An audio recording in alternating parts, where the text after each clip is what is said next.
So nice and busy, lots of people.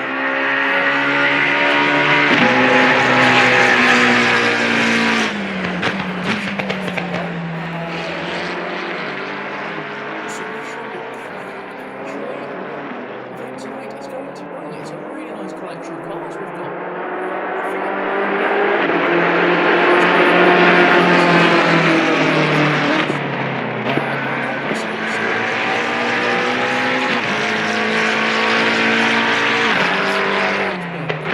And there's even some Porsches out there tonight.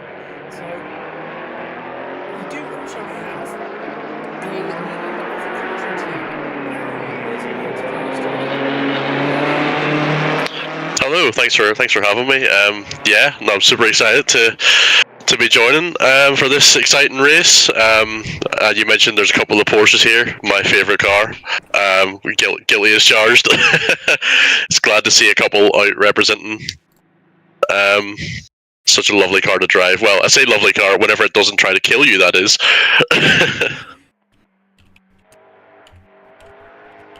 Alright.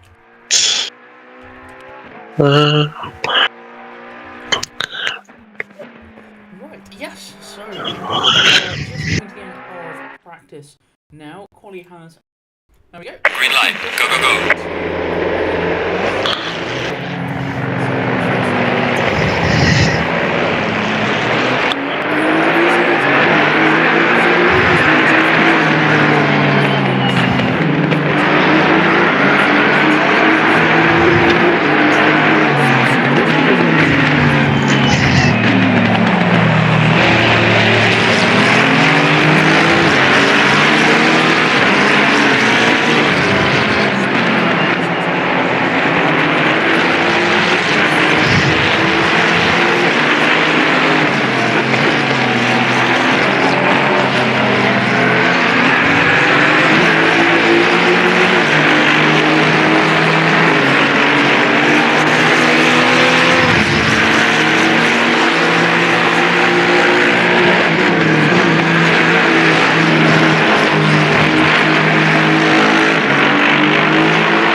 Yeah, the two pit stops really makes for interesting strategical gambles. I'm normally raced with one pit stop, which sort of makes all the strategies kind of linear, but two is going to make it very interesting to see what the drivers sort of decide to take, what sort of route the drivers decide to take for that. What's going to be the fastest? What's going to be the most efficient for them? It's going to be quite interesting. Yeah, this is going to be quite the exciting one.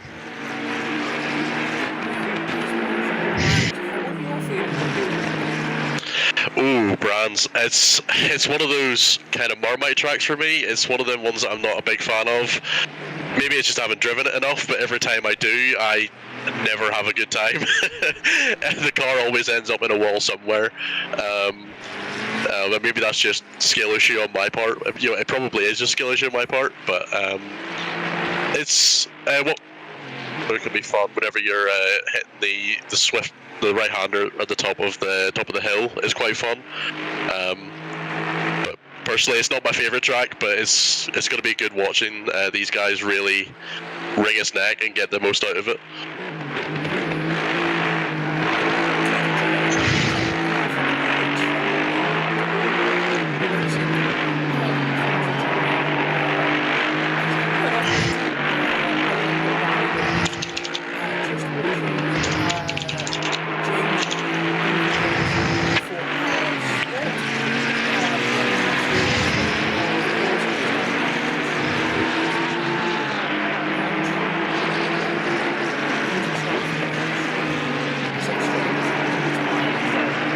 No, it's sort of like a.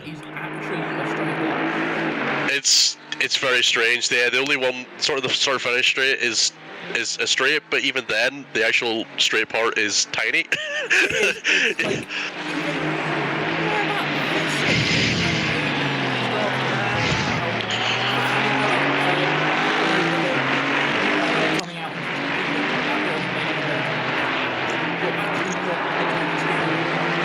Yeah, I think I think the run up to, I think it's Hawthorne Hill it's called. I'm trying to remember the corner names. I just brought up a Google image of it so I can try and remember, because I'm really bad at remembering all of them. Like I remembered one or two off the top of my head, but to try and remember all of them is going to be a disaster. Yeah, I know it's got some fantastic. Dingledale, yeah.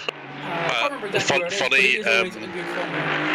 James is coming through there right now. It is indeed, yeah. It's very, very because all the fast corners and sort of the middle of the track really puts a lot of pressure on those tires. Especially the left-hand ones, because you're constantly in fast sweeping right-handers.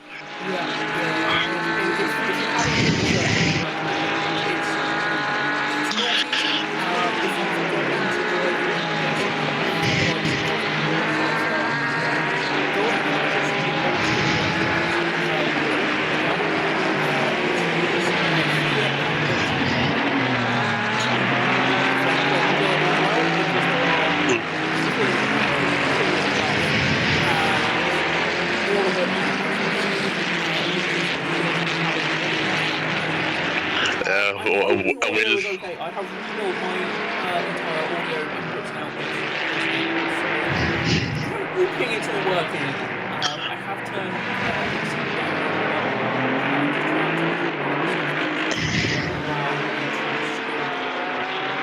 yeah. If there is any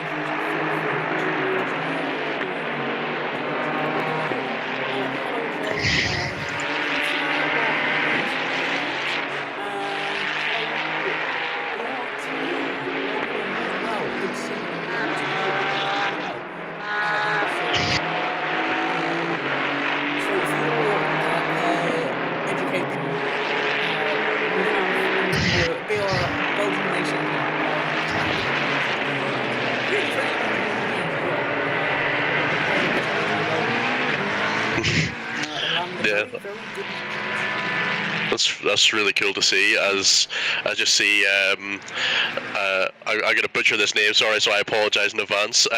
Ramune has put it on pole with a 1:22.9. That's absolutely ridiculous time. I will never.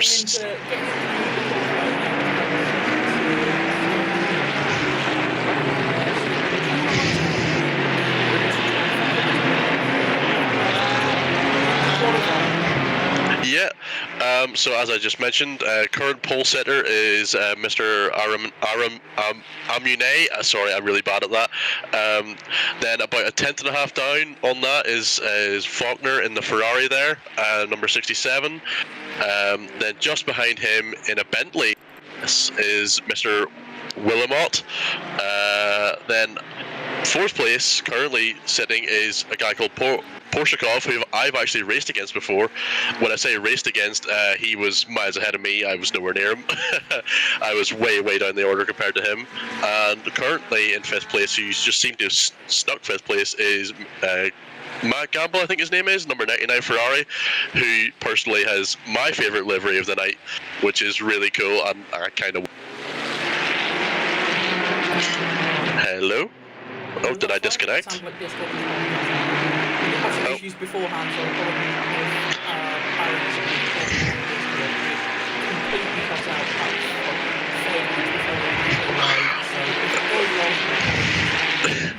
hopefully everyone got that. I'm not quite sure, but yeah, that's the current top five. Although I see it is shifting quite quickly. The battle for fifth place in particular it shifted as I was talking, so it's going to be quite the battle for them top spots.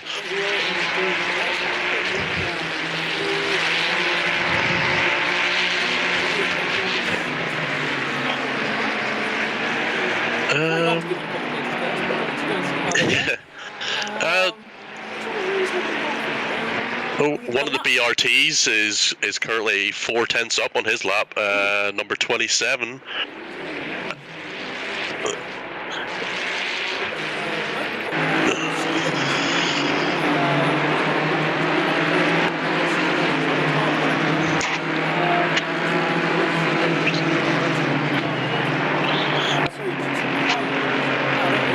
number 27, yes. Yes. Six tenths. Is also 8 tenths on. Yeah. Coming through to complete that lap, so let's see if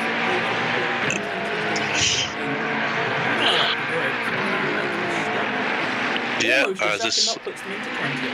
Well done then. So you guys will still have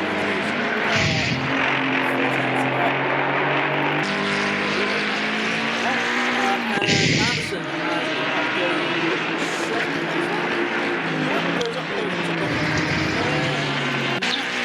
our very own going on. We're just doing to end with that as over a second. Still climbing.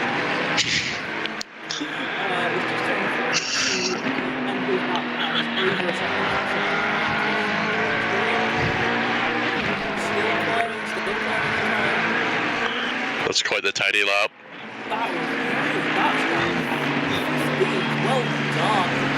He's jumped a ton of places there. Yes, although I see Mr. Ramunen currently holding pole position is still well ahead of the pack.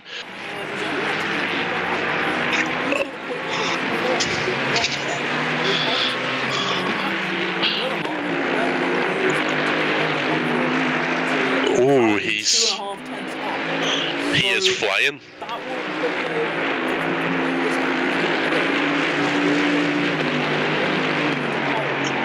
Yeah, he's on the penultimate corner. Oh, the time is.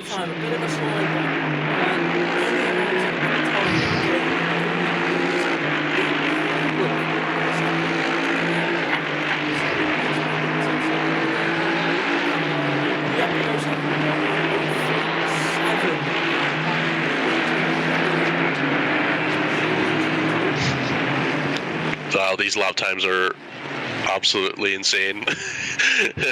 It's going to be incredibly tight at the end, by the looks of it. The car. This is how close the racing gets. Yeah, the pit stops are going to really make or break this for everyone, depending on what way they decide to go for it. Porshakov.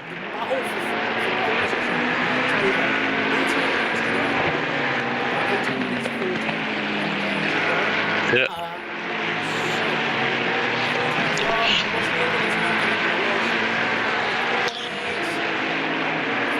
Oh, that's pulled. That's got to be near alien time. No, I don't think I've seen that lap time in Brands Hatch. I'm not sure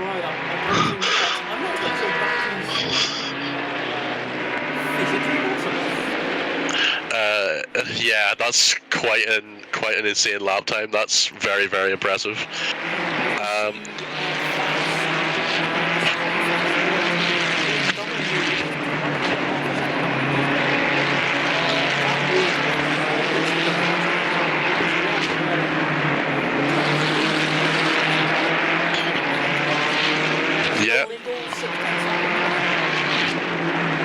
Yeah, he's on a really fast lap.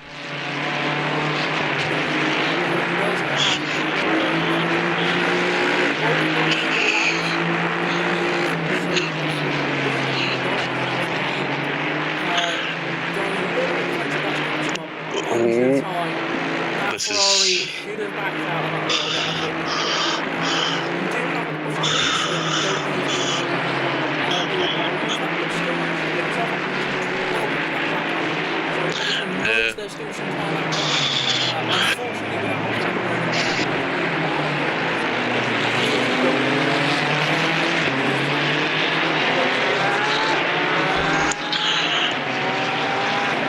Moment between them two cars. I'm not sure there's much in that. I think they're both on fast laps. It's hard to tell, but again, it's up to the stewards at the end of the day if they want to look into that.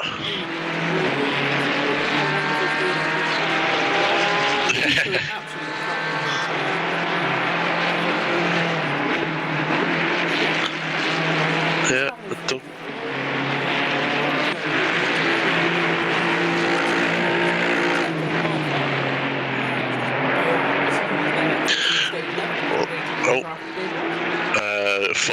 in second place is currently 3/10 up. That'll put him on pole by more than a tenth and a half.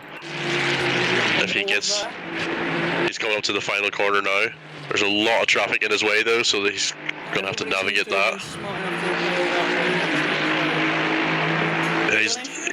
He's lost a little bit of time, but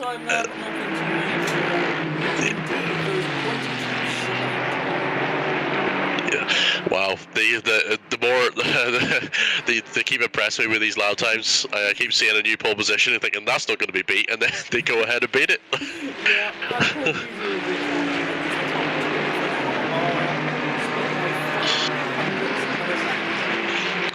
Yeah, that's absolutely crazy. Yeah, they're all so close together. There's not much between a lot of these drivers.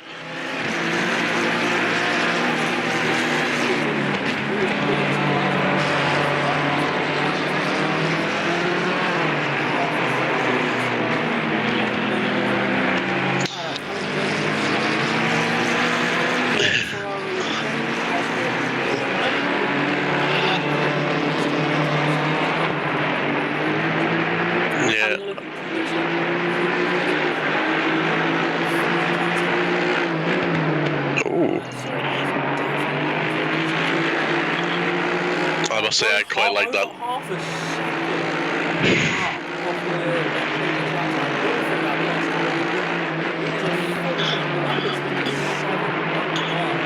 Yeah, he had two.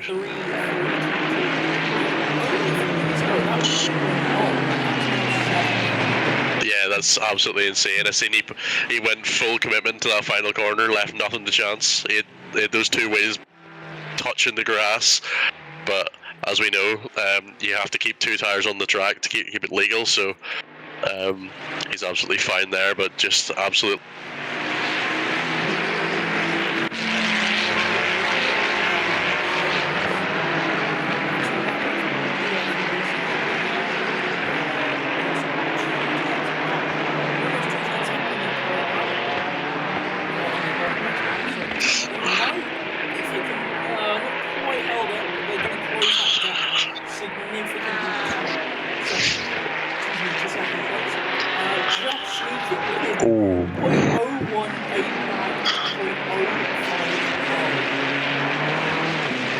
That's, yeah, they're getting closer and closer.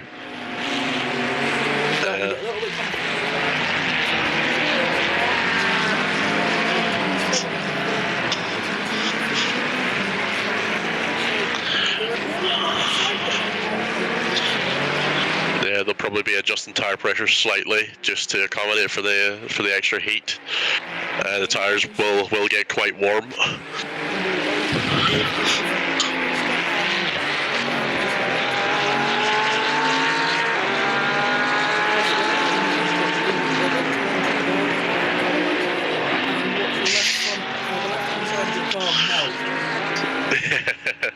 Yeah, this track is extremely punishing on those left-hand tires.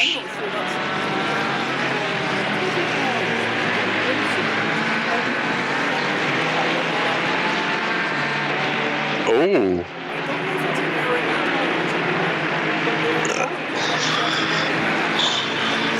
That's got to be an error because his best is a 125. And that's not even possible, even in this game, I don't think. I don't think it is. I'm going to keep an eye on that one. Anything happens. I just spotted it.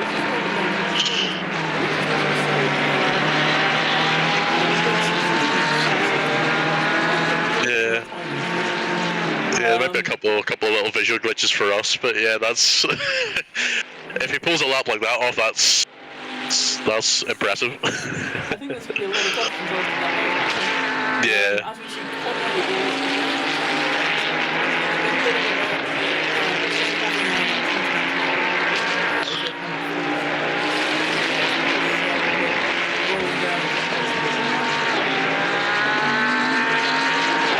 It's up pretty nicely.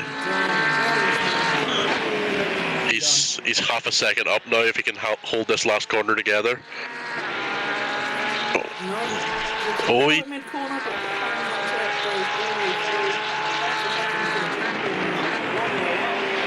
P11. 11th. Well done, Mark. That's a very impressive lap. That carrying that speed through that penultimate corner.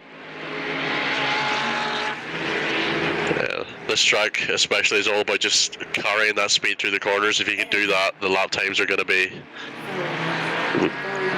really, really quick.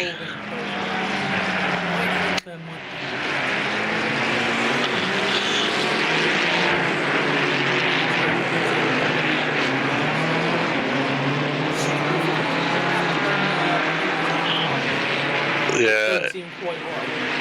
Yeah, Liss is 27.7 seconds apart, according to this. That has to be a slight glitch, but we'll just.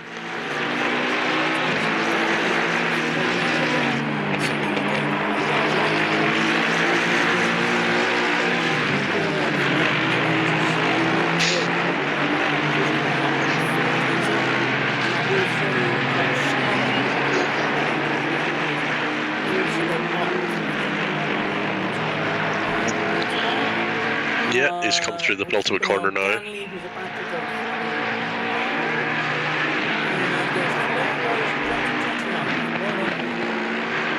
Starkey has lost a bit of time. He's now currently just going to lose out. Yeah. Oh, was it not illegal? It hasn't come up for me that it wasn't. Oh, it hadn't come up red for me. It must have been just didn't show the red for me. That's okay.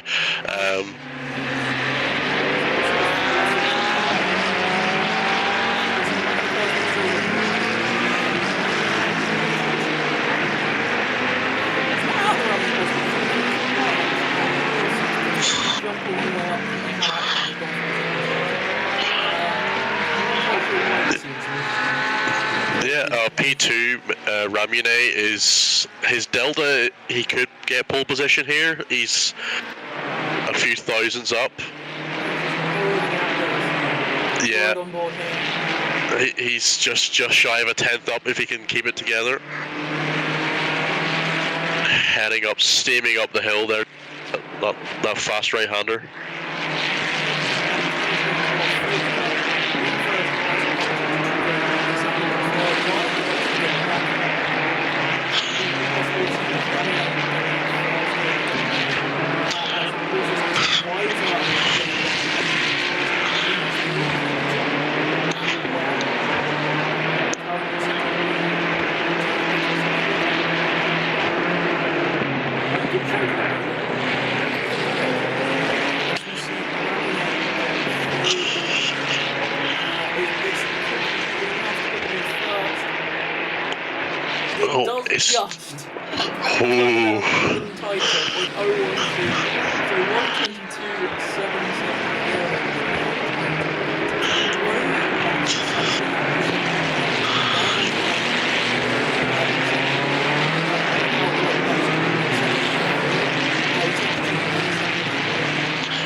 It looks to be about a 22.5. Yeah, there's not a lot out there. If all three of the best sectors were hit, it would be around a 25.5-ish, or 22.5, sorry, not 21.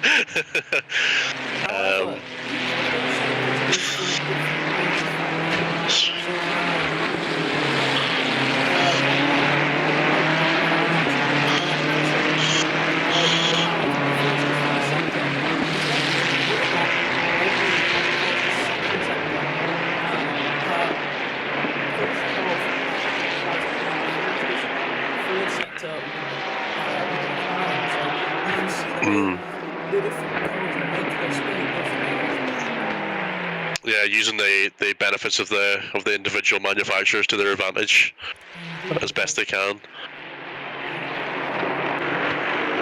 I would have thought the Porsche would have been a little on this track, but the Porsches aren't as high up on the timing screens as I would have hoped.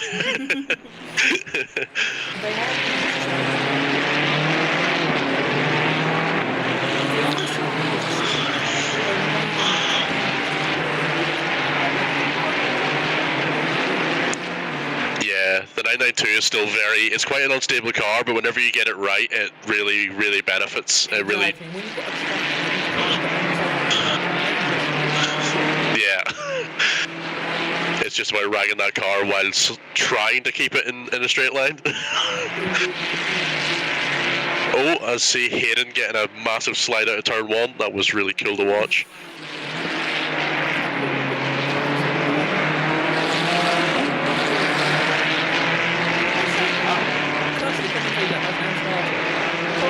We're about 2 tenths up.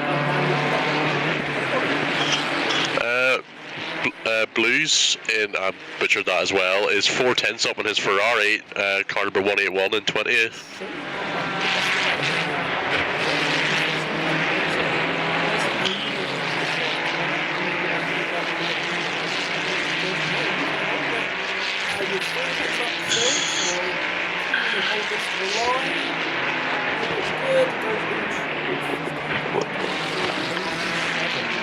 That's a good lap.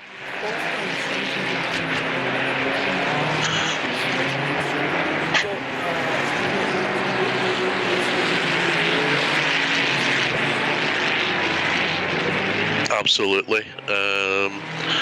It looks like there's still quite a lot of people in the pits at the moment. I suspect they'll be coming out for a final run shortly.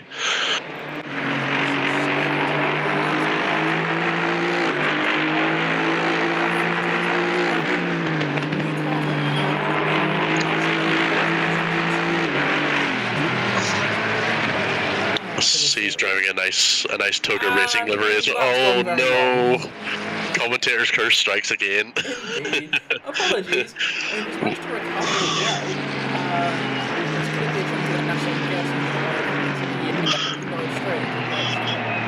Oh, Ethan Faulkner for Visceral Esports is almost a tenth up.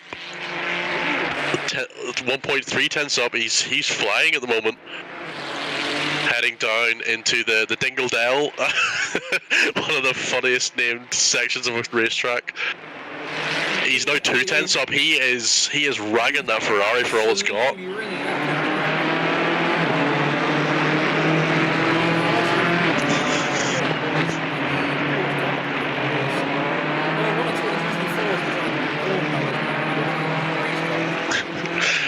I don't think that's their most ideal function. That is a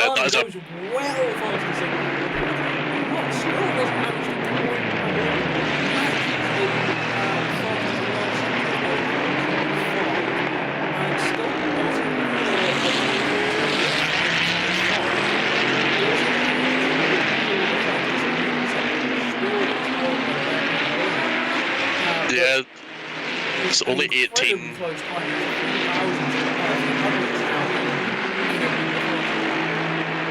Yeah, that's sector 2 though. He was only 18 1,000ths down on the sector 2 though, so it's the times are so close.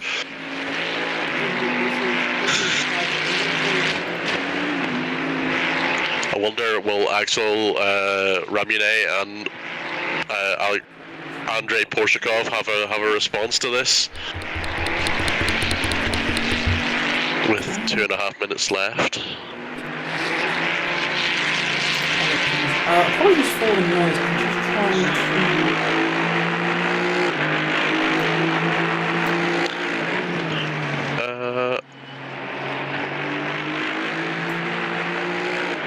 I'm just trying to turn myself up.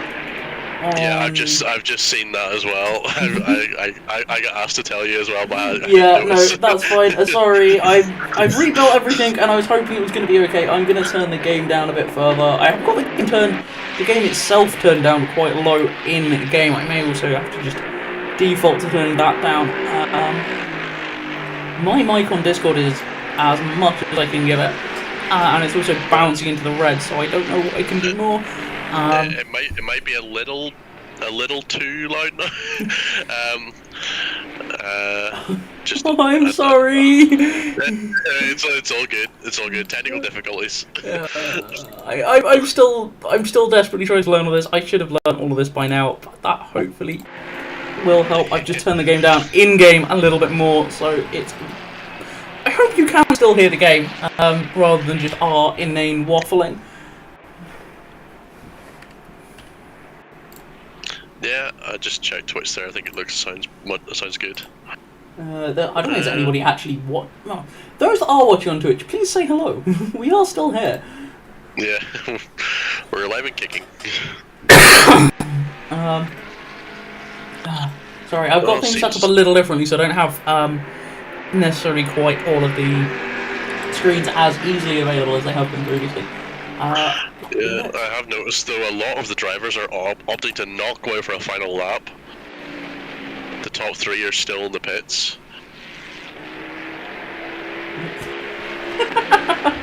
I'm not sure I can completely say what has come out of the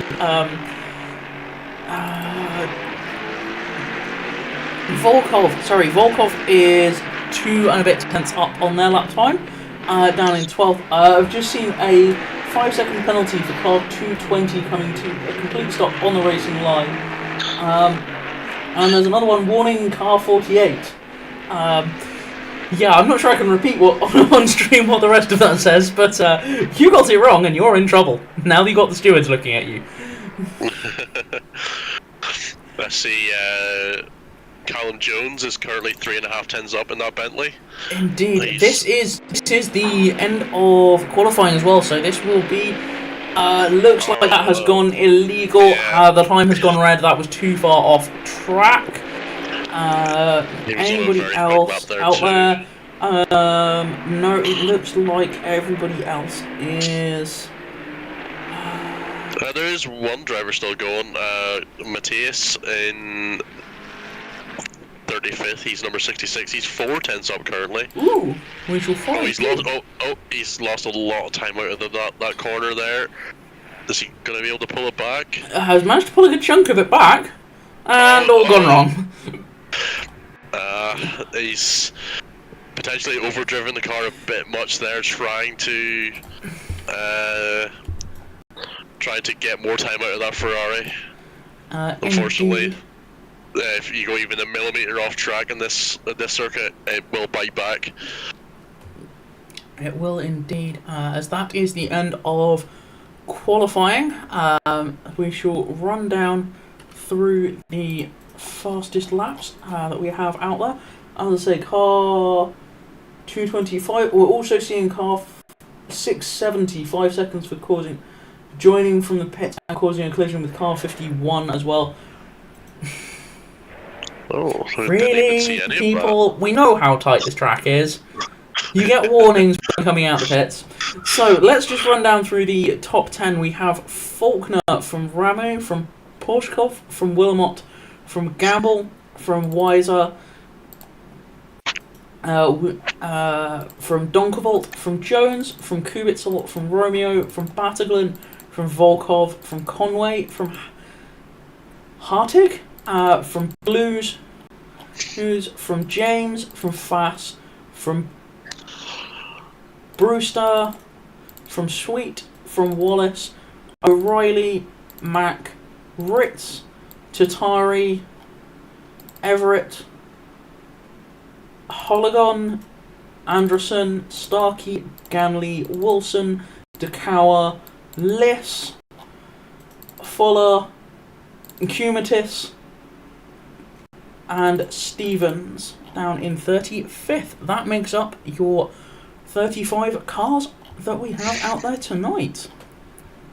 Indeed, it's going to be a very good race. This. The Bentley's up near the front as well. It's gonna be like some good racing. It's Indeed, not normally a car you see up there. Indeed, I think to some degree the latest damper adjustments and bits and pieces, and I think possibly some BOP from Kunos themselves has brought some of the older cars back into the fray. That Bentley, I say some of the older cars, it's only 2018 that it came out. But I think it's brought the cars a little bit more into what can be done with them, and it's just unlocked a bit of extra pace with some of those cars. We've jumped around playing with a few other bits and pieces, and it has definitely made for some of the cars to be very interesting, that you wouldn't necessarily initially think of being competitive, are actually being 20 quite seconds. competitive now. Yeah, because I've seen the Nissan is making quite the resurge at the moment in a lot of Indeed. races that I've been taking part in, and a couple of guys that I do endurance races with, they've opted for the Nissan a couple of times, and they seem to do quite well with it. So It's not a bad car. It's a little bit. Oh, somebody starting from the pits. somebody forgotten to hit drive. Porshkov, you have. Oh no! Now, is the question though is that given how big the field is, how tightly packed it's going to be, is that a tactical decision to potentially stay out of any first corner trouble? Now, I believe we have a red flag situation, so in the event that there is more than 20% of the grid involved in a single accident in the first 2 sectors, the race will be red flagged and restarted under qualifying positions. Now, with 35 cars, that's going to be quite a lot of cars to have an accident to start with, but that may not be the dumbest idea, but it may not be the smartest either if there is an accident that's big enough to cause a red flag to make those places back up. So it will be an interesting one. It may also just be as simple as I pushed the wrong button. Yeah, I'm guilty of that one as well, where I've forgotten to click. I set up my car and I feel like, I've got 2 minutes. I'll scroll Twitter for a couple of minutes, and then I've forgotten to press drive, and then I'm suddenly starting from the pits. Yeah, fortunately we've not managed to do that. Although we are one of these people that will always hit go right at the very last. Last opportunity, kind of with 10 seconds or so to spare. Also helps that we're normally a long way down the grid, so it doesn't really matter. Yeah. I'm the same. I took part in a 3-hour race in Kielami with 50 drivers, and I barely got out of the bottom 10 for any of the race. The guys around me were so much quicker. I was just trying to damage control basically at that point. Let's just not be the last one on track. Yeah, at that point your aim is to not finish last or DNF. Initially to finish, and if you can not finish last, that is a win. It's a short lap here, as you saw. It was a 120 lap, so everybody is now going to be filing up into 2x2. Looks like Porshkov has Porshkov got back out? No, has not. So there is going to be a gap in the grid where that car was. Apparently, also has a stop go. Car in the pit lane has a stop go for 20 seconds. I'm not 100% sure how that works. Oh yeah, because their controls are locked at the start for 20 seconds. Oh. After the green flag, so that all the cars can go. Ah, I see. So it is you can't leave the pit lane until the last car has crossed the. Yeah, so I think they set it at 20 seconds so that it gives all the cars time. Yeah.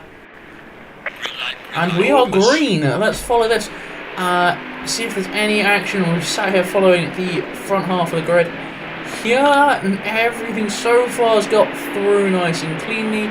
Cracking shots. As Faulkner is holding on to that place. Ramo is definitely trying to go around the outside through the hairpin at the top of the circuit there. Everybody filing into line and coming down into the middle of the circuit there. All nicely done so far. Haven't seen too much in the way of too big of an accident. There's a few people changing places. I don't know what you saw further back down. For BRT, Adrianson got involved in an accident there. Not quite sure what happened. Let's do a quick replay and see what happened. Anderson in the Aston Martin. Gets into the back of one of the Ferraris. And then all chaos breaks loose at the hairpin. And then gets caught out by another of the Ferraris. Coming back on track, and so to Tari. That one's still going to Tari, and the Lamborghini gets tagged as well, and takes another of the green McLarens with them as well. That looks a bit messy. Yeah, that's. It looked like Adrianson for BRT slightly missed his braking zone, and then that just caused all manner of havoc. Yep, and again the track being so narrow, people trying to get back onto the circuit. Not managing to do so quite as cleanly as We Let's give see let's give him Romeo push getting into the those. side of one of the Ferraris there. I didn't entirely see who that was. I think that was Weiser.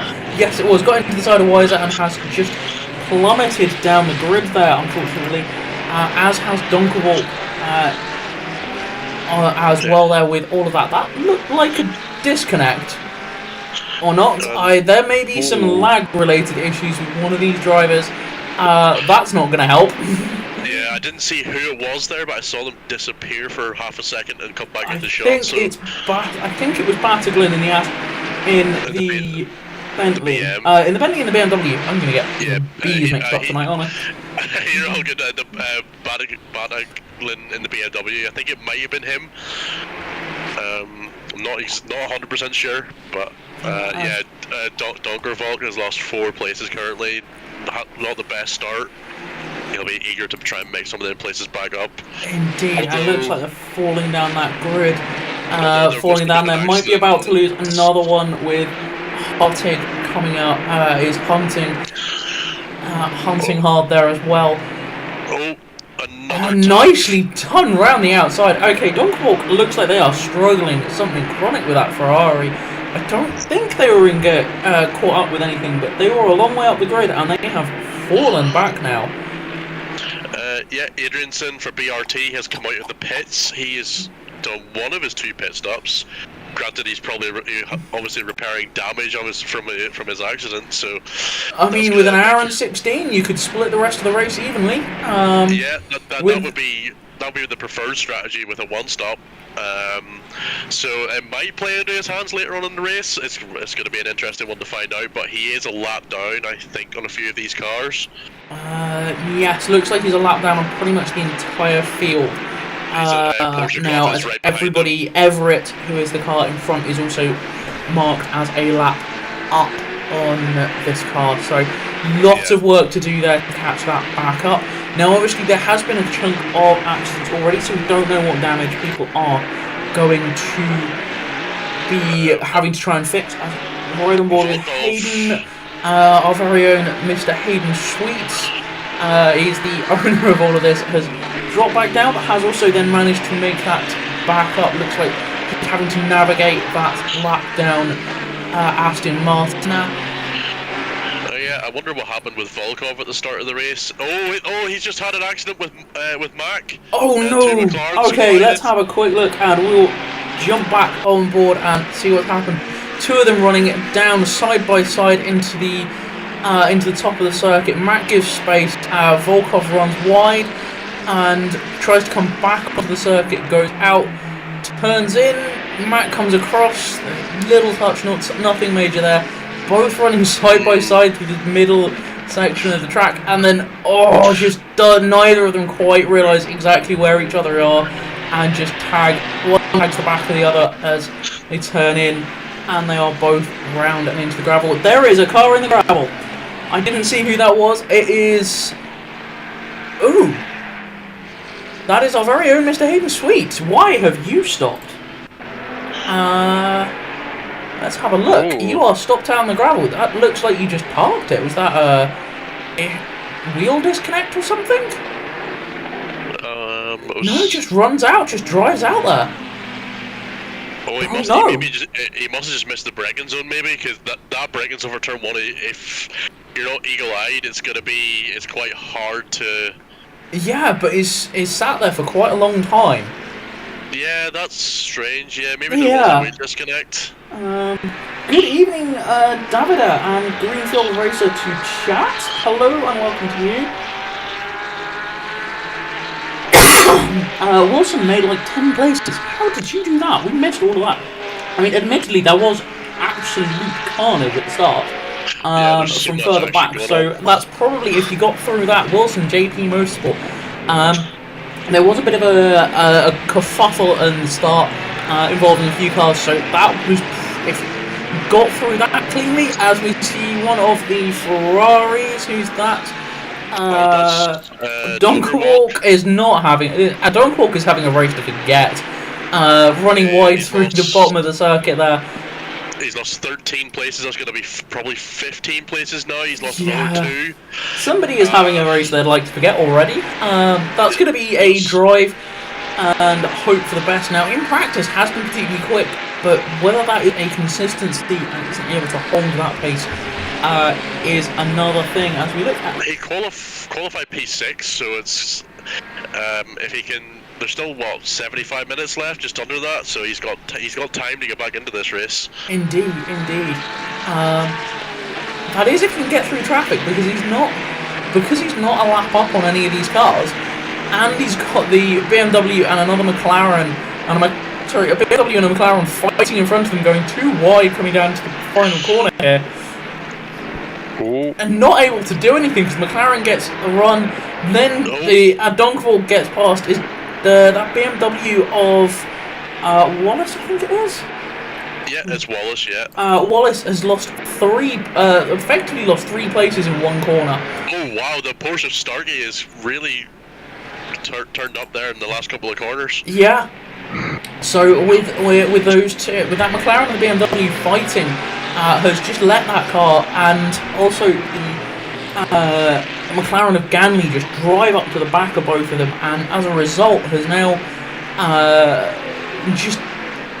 is now all part of this 4-5 car battle now, as we see the Wallace starting to come under fire from Ganley, as well as they come down into drop down the hill and up into the top section of the circuit. Yeah, this is a very big 5-car battle here, which is what we'd love to see. Do love to see big car battles here. Although I see there's another train of cars. The head of it is Pateron? Well, we have Brewster in 13th, down to James in 18th is another queue of cars. There's a bit of a gap of a few seconds back to Halagon, and then that goes back to Ganley as well. So all of those cars we just mentioned are respectively within a second, well under a second of each other, as this battle with Brewster is hotting up as Wilson and Fass are having a right go at each other. It looks like Fass has managed to get past, or at least managing to hold off Wilson in the McLaren. Yeah, I will note, I think Andrei Porshakov is disconnected or left. I don't That is see true, him we on are the down timing to sheet. 34 cars. Yeah, I don't see him on the timing sheet because I was curious to see how many places he made up, because I'd seen he was storming through the field, but I don't see him anymore. Yeah, that... I wonder was that a disconnect or... If you're watching the stream, please let us know what happened. It would be lovely to find out. And commiserations to you. Hello to... I'm sorry, I can't pronounce your tag there, but welcome, Go Axel, and hello to... I am having an awful day with names. I wholly apologise. It's just one of those days. Yeah, pretty much. Eric, hello to you as well. Glad you're enjoying everything that's going on. Yes, indeed, it was an eventful start. It has been an eventful first few minutes. Obviously, there is the holdovers for the issues from a couple of penalties for people to serve at their first pit stop from the issues during qualifying. So they will be having to serve the extra 5 seconds on their first pit stop.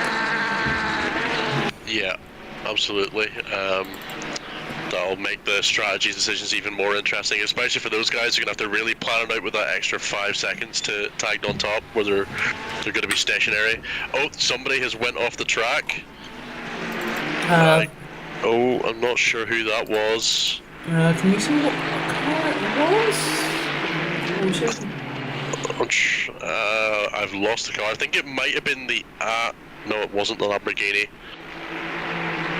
I'm I'm not sure who it was. I just saw the large dust cloud there from clearly someone going off track, but they've clearly recovered the car if there's no big accident, so that's a positive to take away from it that looks one. like there is somebody in the pits. Everett has bailed for the pits and is coming out, so they have just evidently must have picked up some damage as they have bailed in now, although that does give them about an hour, roughly 2 35-minute stints to do. Gets them through to the end. Whoa! Oh, That was a huge one! I don't know what happened there. That was Wallace. I was looking at the wrong bit of track. Let's have a jump back. I may have jumped back a bit too far. I jumped back 60 seconds, so we'll see what happens here. This looks like it is Donkerwalk. A battle with Donkerwalk and that 4-car battle that we were keeping half an eye on. They're just out towards the back there. Donkerwalk up behind the McLaren there and that black Ferrari. What happens here? So I think the actual incident happens at turn 1. yeah, they're just coming down through the pit straight now. All really close together. It looks like Donkerwalk gets a really good run up the inside. Managed to hold it, just tags. Oh no, the BMW tries to hold it tight on the inside of the McLaren as it takes a slight tag from the Ferrari and then just both of them end up being a passenger at that point. Ooh, that was a big one. That's going to be a lot of damage for both cars there. They both went off pretty hard. I think the BMW got away better than the Ferrari did, but the McLaren, yeah, because the BMW being the tank that it is, can take quite a hit. it can indeed. As we I just see, seeing some. Halligan is in the pits now. Indeed, I'm just seeing a few pensions coming through. So we have 10 seconds for car 96 for causing collision with car 6 on lap 1. 10 seconds for car 776. Causing collision with car 27 on lap 1, 10 seconds for car 999 with a car causing collision with car 776 on lap 1, 10 seconds for car 28 for causing collision with car 670 on lap 2, car 670 pushed a pass on car 777 on lap 2. So that is the penalties that you are seeing now. It looks like one or two of the front runners may have opted to dive in the pit earlier for their first pit stop, take those penalties if they have picked up some damage, and one or two of those were involved. Looks like they were involved in some early race shenanigans to start with. As we are seeing Ritz, who has just dived for the pits. The front of that Porsche is looking a little second hand. Yeah, he must have get into a little bit of a scuffle with someone. Yeah. As we're starting to see some of the pit stops happen, it's happened on the last round. Brewster is starting to get right up the tail of that BMW of Pateron there. Well into the under half a second now between these two cars. Can that BMW punch a big enough hole for that McLaren to draft up behind? Moves out to one side. No, that's not a big enough braking zone to make a dive through there. That was a smart move to dive back in behind there, not try anything. Runs a little bit wide on the exit. You need nerves of absolute steel to attempt to move around that corner. The only time you can make that stick is if you are completely alongside somebody and both of you know that each other is there. Yeah, because that corner tightens up way quicker than you think it does. The track is significantly wider on entry than it is on exit. Exactly, so if you make a move there, there's not going to be enough exit for two cars. No, as we also see Callum Jones in the Bentley is up behind Gamble now as well. Bentley gets a bit of a wiggle coming out the hairpin, but still very much on terms with this Ferrari. That Brewster battle is... Both of these two battles on the timing screens are fluctuating about the same amount, and I don't know which one to follow. And there's another one, Donkerwalk, who is trying to make up for the somewhat rough start they've had. Tries to go for a move around the outside of the hairpin there on the Porsche. That was ambitious. Hasn't quite managed to work out. As we see, Ari, James, you have... Whoops, what happened to you? You managed to end up off track. I've cut too many on track. He must have just had a little excursion to cut some grass. Yeah, I think just got it a little bit wrong on the brakes, coming down into the bottom of the circuit. Yeah, gets it wide on the curb and just gets sucked out onto the grass and then has to recover from there. Yeah, Jones is right behind Gamble for P4 at the moment. He's right on his gearbox at turn 1. Oh, the Bentley's getting a little bit slidey out of there. Yeah, the Bentley's looked a little bit loose at this track, in a couple of places, so... But I think for a car that big, that's what you'd want though, because that's going to be the only way you're going to wrestle it around the track. It's not. The Bentley's surprisingly agile. It's a surprisingly low centre of gravity and a surprisingly light car for its size. If I remember correctly, there's less than 50 kilos between that and the previous generation Porsche. Oh, really? That's Yeah. that little? Without any ballast, without any BOP ballast, I believe there's about 50 kilos between the two cars. That's very surprising. I Yeah. did not think that was that close. Whereas I thought the Bentley was... BMW's like a couple of 100 kilos heavier. Yeah. The new BMW is significantly heavier than that was. It's not that much bigger of a car, but it is still somewhat larger.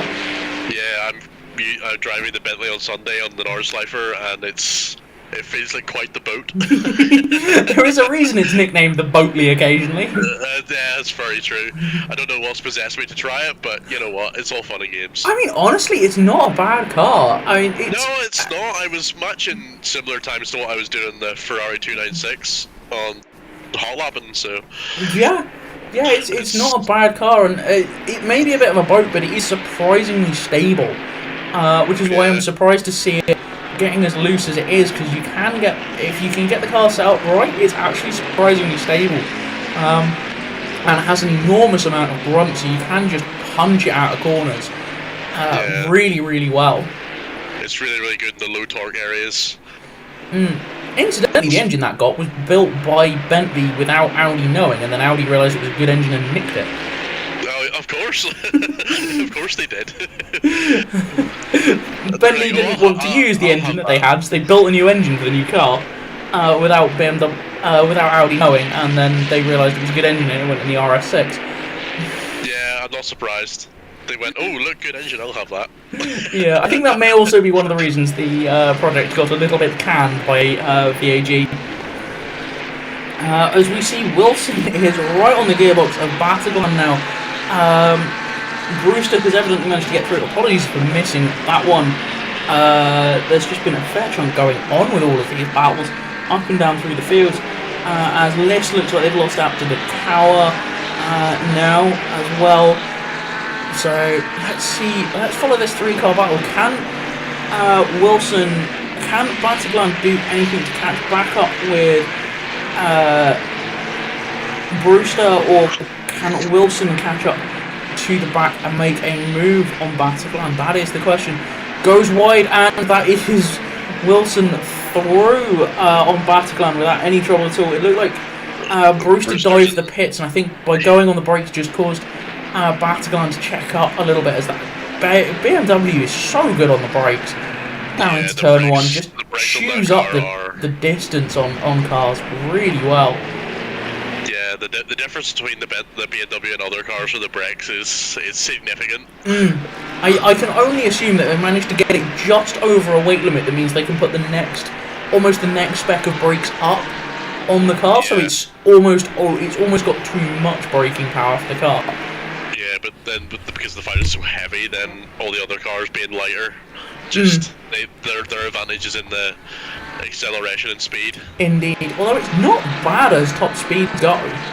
Oh, its top speed is really good, but its acceleration in comparison to every other car is not as very we see good. Wilson going wide there. That's not a place that you want to end up going wide. It can go very wrong very quickly there. Yeah, that section of corners as well. You're right on the edge of the track the whole time to get the maximum speed through it. Indeed, some of these, it doesn't matter what car you're in, you're launching it across the curbs. As we see Donkovalk trying to recover there. How are things going further down, up and down through the grid. We've got a few. We've got Conway just coming out of the pits there. A few people making various pit stops. As I say, with about an hour or so to go, it does split the race up reasonably nicely. So do about 20 minutes. So about 20 minutes or so per stint, and it will be a reasonably straightforward run to the line then. Split the race evenly, but it also gives you the most excuse me, the most options on strategy. Oh, no, oh, there's an accident. Oh, Doggervork and Stargate have had a collision at turn 2. Oh no. And it looks like Stargate closed the door and Doggervork didn't back out. They just had a bit of a collision there. That's unfortunate. Grab us with a drink. Oh, it's with this replay. Comes into turn 2. Starkey gets a little bit loose on mid corner, ends up tight. Turns in. That was a low percentage lunge. That was a really low percentage lunge from Donkerborg. I can understand the frustration and why you might go for that, but no. Don't do things like that. That's just me. Yeah, I think he thought that Starkey wouldn't close the door that well, but he You have to be so tight through that corner. Yeah, he slammed that door shut. I mean, honestly, I'm not surprised. I'd have probably done the same. There's no reason to have expected a dive from that far back. Yeah, if it was me, I would be likely to think my competitors would not be trying that move either. No, I can understand why Donkerwalk went for it, because he's trying to make up, having started in 6th and is now down in 15th, having lost 9, has recovered back up with 9 places. Yeah, he's went into the pits, and Stargate has just went into the pits as well, I'm assuming to repair any potential damage as well as getting that fresh tires and fuel. Yeah, so we've got Blues is out there on the back of Hartig in that, so this is a Ferrari Aston Martin battle between the two of them. I'm just flicking through, there's not a huge number to talk. You're not supposed to be out there. I was about to comment that you were fairly close to the car in front, but no, you're not supposed to be out there and doing lawnmower impressions. Oh, just runs wide. Quick replay on that, just gets it a little bit offline, runs wide, and has to recover it. No damage, and that's always a bonus. Yeah, just picking up a little bit of grass there. Yeah, at least I don't have to worry about his front splitters chewing up the grass and filling radiators. Here's a useless fact for you. Useless fact for the race. The McLaren, if you end up with its bonnet being taken off or damaged, it actually disrupts the airflow so much the car overheats. Oh, that's something I didn't know. There you go. Because I knew that if you could see the bonnet visibly flapping up and down, I think it equates to a second a lap or something like that. Something like that. But if IRL we're talking, if the bonnet ends up coming off at the front of the car, the aero of the car, the way the car uses its aero means, and the way the radiator in that is mounted, it means that it basically doesn't get any airflow across the radiator and overheats.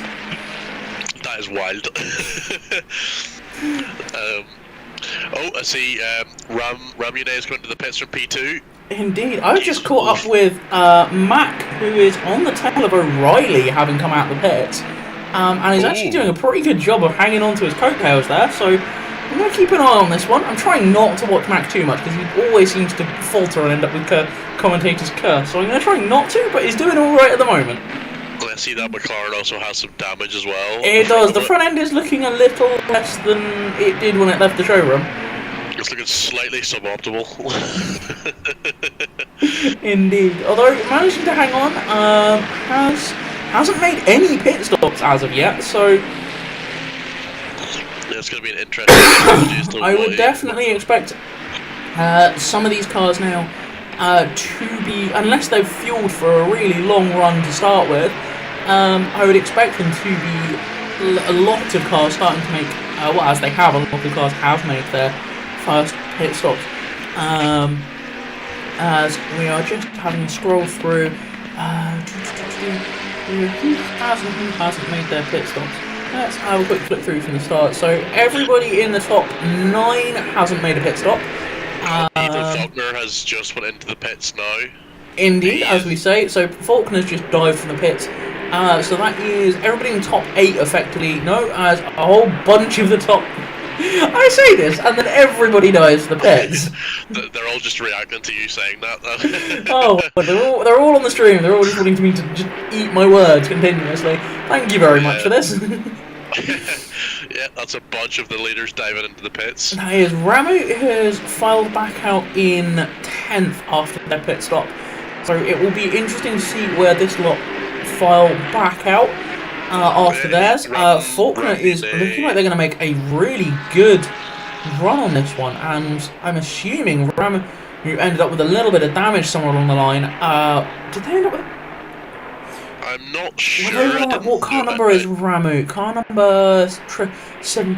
Are they one of the ones that have issues? No? The undercut has worked for Ramule. He's just got P1 off. It's just come out right in front now. Faulkner's just left the pit, so we'll have slightly colder tyres, slightly under pressure tyres, whereas Ramune is going to be out and has been out of the pits for a little while, so we'll have better tyre temperature and pressure than... Yeah, I say that he's P1, he's provisional P1 once all the cars ahead do make their pit stops. Indeed, everybody from Wilson to Willamette have... That's a nice one. Well, Wilson to Willamette are all yet to make their pit stops. Yeah, and I also noticed that Wilson has gained 25 places, although he probably will lose he will drop back down, but I dare say he'll have gained more than he'll have lost. He hasn't ended up with too much damage, as we see Cubitzel and Romeo both diving into the pits there as well. As DeCower is also in the pits for BRT.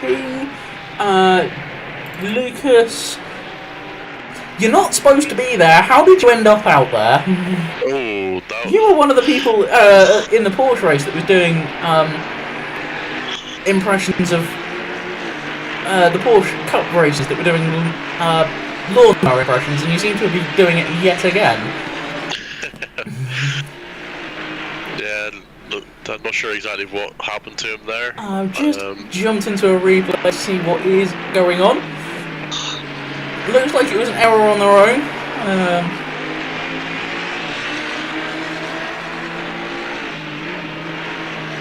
Taking them corners pretty well, I must say. Nicely before across accident. the curb there. Car looks nice and stable. Just ends up running wide. Lights the rears up. Keeps out the barrier and keeps out of everybody's way. Well done. That is some heads-up driving to manage to keep it out of everybody's way, and just nudges the barrier a little bit, stays off track as we see the lead battle nearly get taken out there, and jumps back, and obviously has now pitted to fix any damage they've picked up there. Yeah, as Willamette and Wilson have just hit the 30-minute mark for this stint. Still in the race. Hang on, that was a random... What's happened there? We're down to 33 cars, so we've had a few people disconnect. We've had somebody else disconnect. Interesting, I wonder who that was. I think, by the way that just jumped, I'm just looking back through the grid, and it looks like it may have been James there that did... Ari, who did manage to disconnect, by the looks of things. Unfortunately. Yeah. See, Wilson has come into the pits now on the 30-minute mark of his stint. Willamette is the only one in the top 15 to not have pitted, except Mac, who is running P15 currently. Ooh, nice. And he still hasn't pitted yet. Yeah, so Wilson's in the pits serving pit stop at the moment. That rampant battle as Tatari yet again is visiting the scenery. Didn't see what's happening there. It looks like Faulkner has got past Ramu and is now up into that provisional pole position. As I say, we're waiting on Wilmot pitting with that Bentley. He's just entered the pits now. Indeed he has. Just as you say that. It's like we can predict the future. No, it's just an inevitability, to be honest. Yeah. We're an hour and 10, hour and 12 almost into this race, so hang on, no. No, We're about 31 yeah, we're about minutes. 35 minutes into the race. Yeah. My brain will get used to that. We've done so many different times of racing, but I think Wilson is going to be the one who has managed to gain the most out of this. Now the question is, traffic giveth, traffic taketh away, as that BRT Aston gets out of the way of one Ferrari, just about barely stays out of the way of the second one. Possibly a little impatient from the second Ferrari, but I don't think there was any harm done there. But not too bad, as that now puts Faulkner into second, into the lead now, as Wilmot has pitted. Wilmot has actually come out in third. So what has that done? That's where he started. He's the top 4 are the same as when they started the race. Indeed, it's Wilson, sorry, that has gained 20 places and is up to 9th. So very well done there. Decor has also gained 14 places as well. He's up to P16. He's doing pretty well in that BRT Aston. Indeed, I believe that's the one that the two leaders just lapped. I think so. Yes, it is. He's just behind them now. Come up to the final corner. Yeah. To see the two Ferraris driving off into the distance in front of him. Indeed. Yes. Yeah, there's been quite a lot of drivers. Yeah, as usual, Matt appears to have had a bit of an eventful one. Did he say he was going to stream? No, he's not decided to stream this one. He was umming and ahhing about whether he was going to do it on his own channel. He has pitted though, so that's probably part of it. I wonder, yes. did the damage timer just send him back down the position list? I would assume so. He's down to 29th now. Yeah. So, but the car's looking back to healthy, so hopefully he can push on. Wasn't doing too badly. It was fairly happy through practice. So yeah. Indeed. So yeah, we shall see what happens. Tatari is in the pit, so I think now everyone has had one pit stop. Once that Lamborghini is finished his pit stop, that's him done. Indeed, we actually have one to keep an eye on now is car 28 in 28th. Fats for BRT has made all of their pit stops. Interesting. I wonder did they make a damage pit stop at the start of the race? Indeed, but obviously took full service, so doesn't now need to stop again to the end of the race. Yeah. So, is this going to be a long haul from this car to potentially pull a few places back whilst everybody else has to make another pit stop? As we have dropped down to... no, we're still 33 cars, although Everett is registered as 30. There's an error here. Registered as... I'm only seeing 31s. Yeah, I've got 33 on race control and 31 in game. Mine's slightly different. My race control has got 1. Oh, hang on, no, there's a random jump from 30. Oh, is that because they haven't actually completed enough laps to have overhauled those cars? I think that's because they haven't overhauled enough. They haven't made up enough laps to overhaul the cars on race control. That's probably it. Yeah. There we go.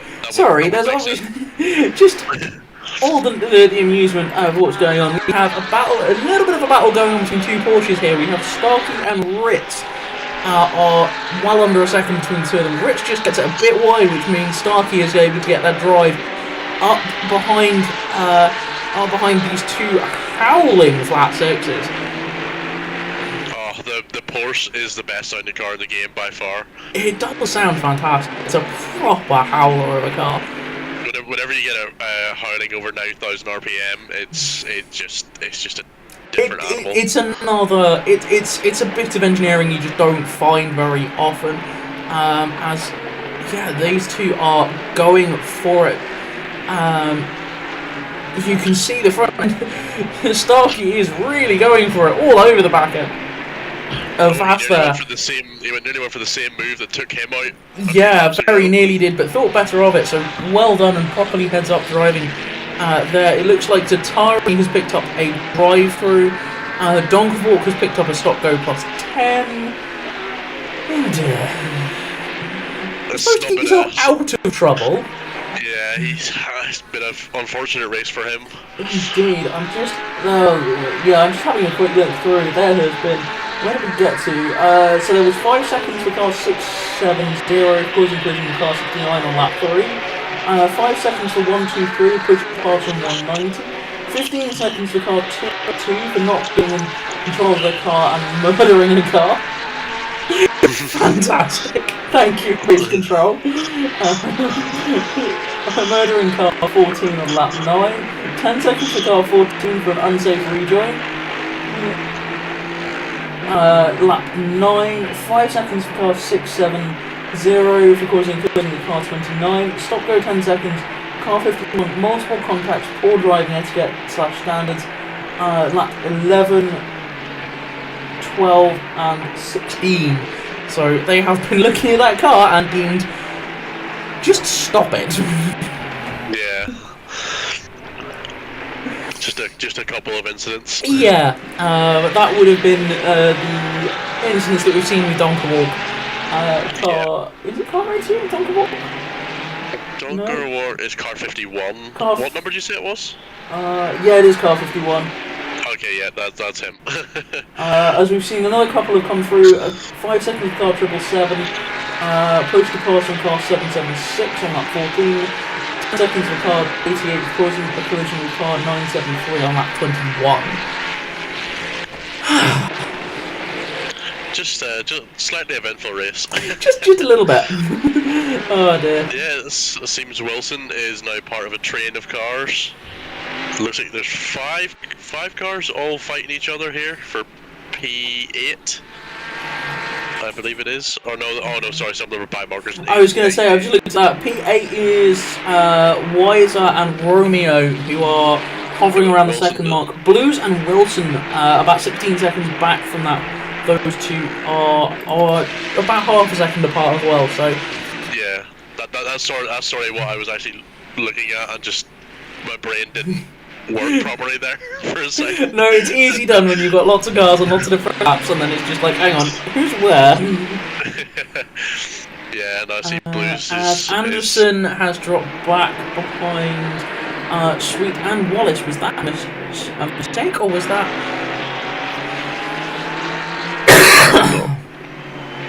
Not sure. Runs wide, gets away with it though. I've seen the Aston of Anderson for the BRT team. He went off on the grass there. Yeah, just ran wide and ended up letting those two cars pass. Not the end of the world. Yeah. Didn't seem to pick up damage either. That does put good. Wallace is right on the tail of Sweet there. He is. That livery is really cool as well. That Wizzy Motorsport. Yes, it is. The black and teal almost. Yeah. Incidentally, that teal was a mountain bike that car once. It was good. That's also the best car as well, so it makes it even better. I see Faulkner and Ramune 1 and 2 have created a gigantic gap to Willamette and P3. 10 yeah, they've pulled out 11 seconds. I mean, there's 1.1 between the two of them, and then there's sort of 11 seconds or so back to Willamette. Although Jones and Gamble are hovering around. I say that as Jones actually starts dropping off the back quite quickly. Back markers, that's what it will be. Traffic giveth, traffic taketh away. You can gain as much as you can lose. That battle with Blues hasn't gone anywhere with Wilson. It's just hovering around that second mark. So that gap hasn't really gone anywhere. Wallace and Sweet is not going anywhere anytime soon either. So there's a few battles out there up and down the field. It's starting to settle in. I think what we're going to see now is whose strategy does what come the end of the race. Like I said, Fass and Donkerwalk have both served all their pit stops. So Fast has already managed to squeeze their way up to 20 on the standings there as well. So this will be one to watch, to keep an eye on where they file out as other people make pit stops, and therefore how much they will make time they will make up. This is actually a surprisingly tactical race for all involved, as that battle with Blues has just closed up a little bit more. It looks like Blues may be a touch faster, but not by much between these two cars. There's very little between the two of them. Yeah, they look quite evenly matched over most of the lap. Oh, I say that, and Blues is right on the gearbox of him now. Yeah, it gets right up. In all fairness, the McLaren's not the best on its brakes. Yeah, in comparison to other cars, although it's still pretty good. It's certainly somewhere you can make time up, as that gap has come down by another tenth or so. As we see somebody coming out the pit lane there. Didn't quite see who that was. Wallace Sweet have swapped places. They are side by side. Wait, who is going to come out of this one on top? Looks like Wallace, who has been catching and is just starting to edge ahead. Sweet has to dive up. Can Sweet get anything on the cutback on the exit? No, not quite. Gets on the gas. Can he hang with that BMW? BMW is pretty decent on top speed, but the Porsche is going to need that toe to hang in there, but he isn't quite managing to. As Wallace goes wide, I was about to say it's done, but no, Wallace runs wide. Again, just gets the back a little bit loose. There's a few sparks out the back of that BMW as well as it bottomed out. So it's not necessarily looking the most settled there, even though it's got past and is running reasonably quickly between these two. Yeah, the one thing the Porsche does have is really good acceleration out of the corners if you can keep the rears from spinning. Yeah, but it looks like Wallace has just managed to drive away and drive that gap out to just over half a second now between the two of them for that Wizzy Motorsport car.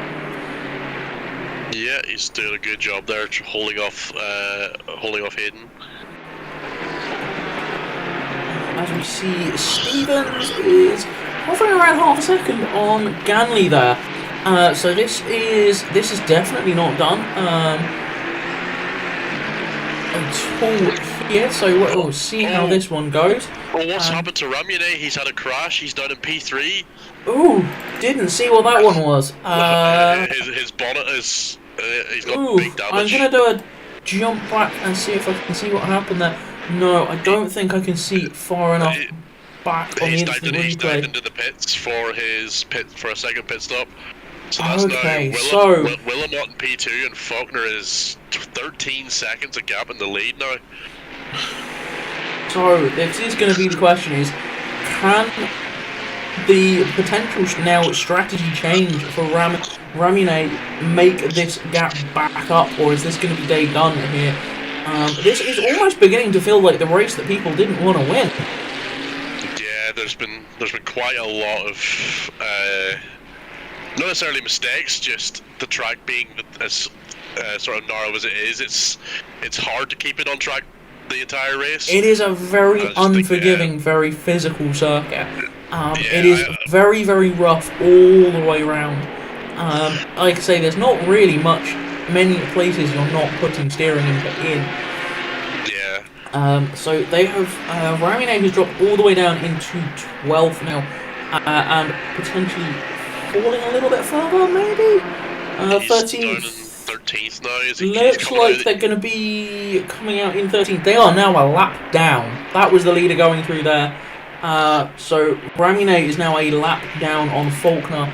As you can see, if you jump to watch Faulkner on that long shot coming up to hairpin, Ramune is now a lap down. So, barring a major mistake that goes ahead, I think that might be day done. Yeah, Faulkner will have to pit again though, and that's going to gain back, about 50, 60 seconds? I'm not sure exactly how long the pit stop is here at Brands Hatch. Well, it'll be they're normally about 30 seconds limit to limit line. Yeah, it's plus a 30-second stop for service. Okay, so it's excluding about a anything else. minute. So you'll gain back a minute, but a lap here is a minute and 20. So Yeah, so it's about 25 seconds behind then.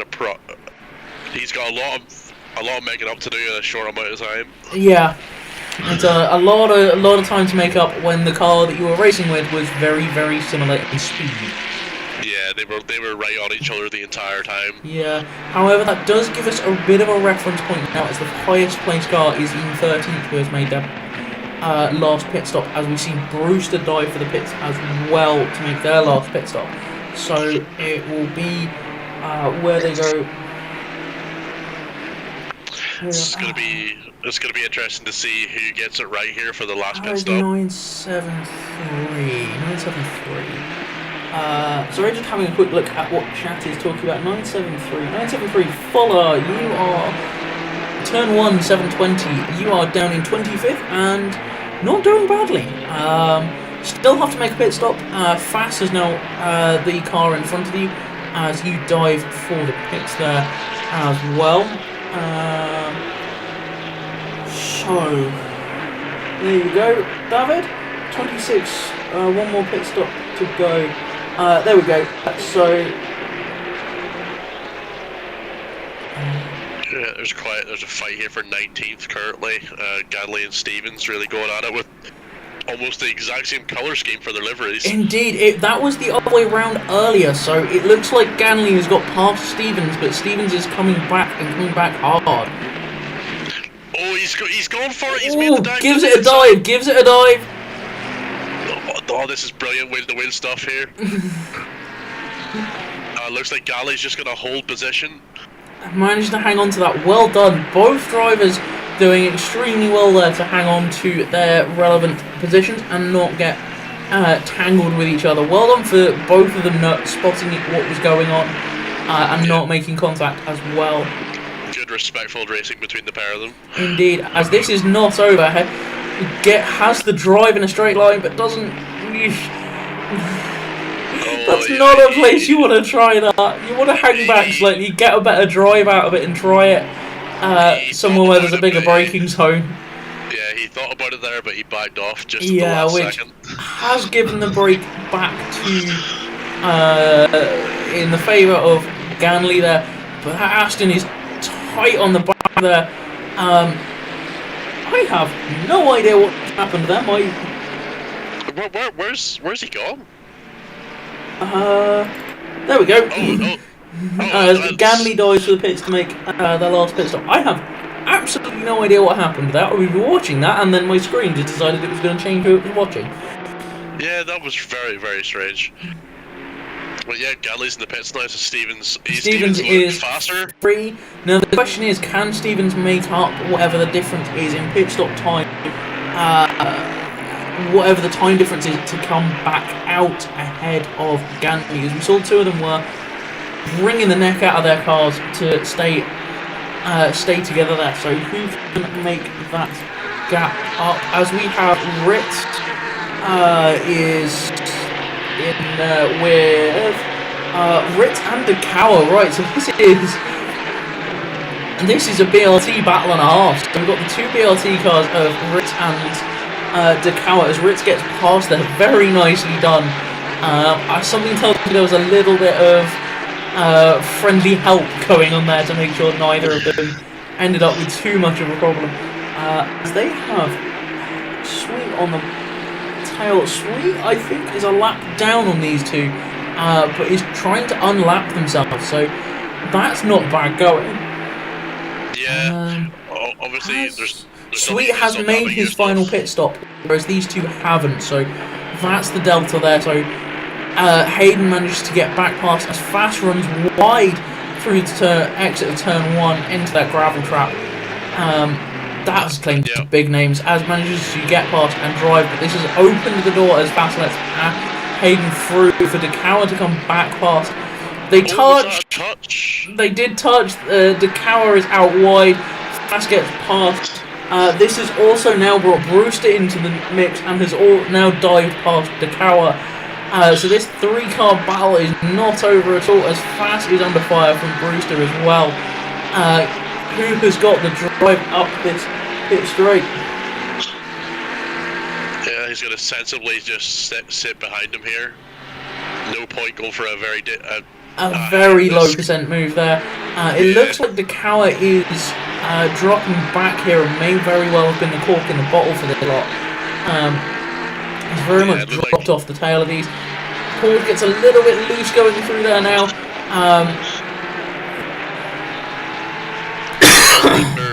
I believe has made his second pit stop as well, so he'll have nice fresh tyres. Yeah, Brewster has made their pit stop, so this is sort of a negated battle because it will have, because Fast has to make the last pit stop.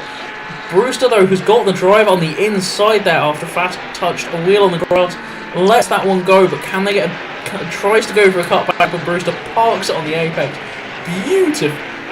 Beautifully done there. Goes a little bit defensive into the hairpin. This looks like this is job done and clear now for Brewster on Fast. Sorry, Ritz. I am very sorry. I think I've been entirely calling you the wrong name there. It's been Ritz, not Brewster. I didn't realise there until near the end. I just looked at my screen and went, nuts. To be fair, I didn't even realise until near the end of that whole section there. Apologies for that entirely. Fast, where are you? I can't see him on my timing screen. Neither can I. Is he one of the ones that disconnected? What? It looks like we've lost more cars. We have it down to 29 cars. Yeah. Everett is in the pits again. Everett's been in the pits for quite a while. Yeah, Everett is on lap 17 completed, and Matt is on 33 completed. He has been in the pits. He's been stopped for about 25 minutes. Oof. So he must have just. That looks like it's I give up on this and has bailed there.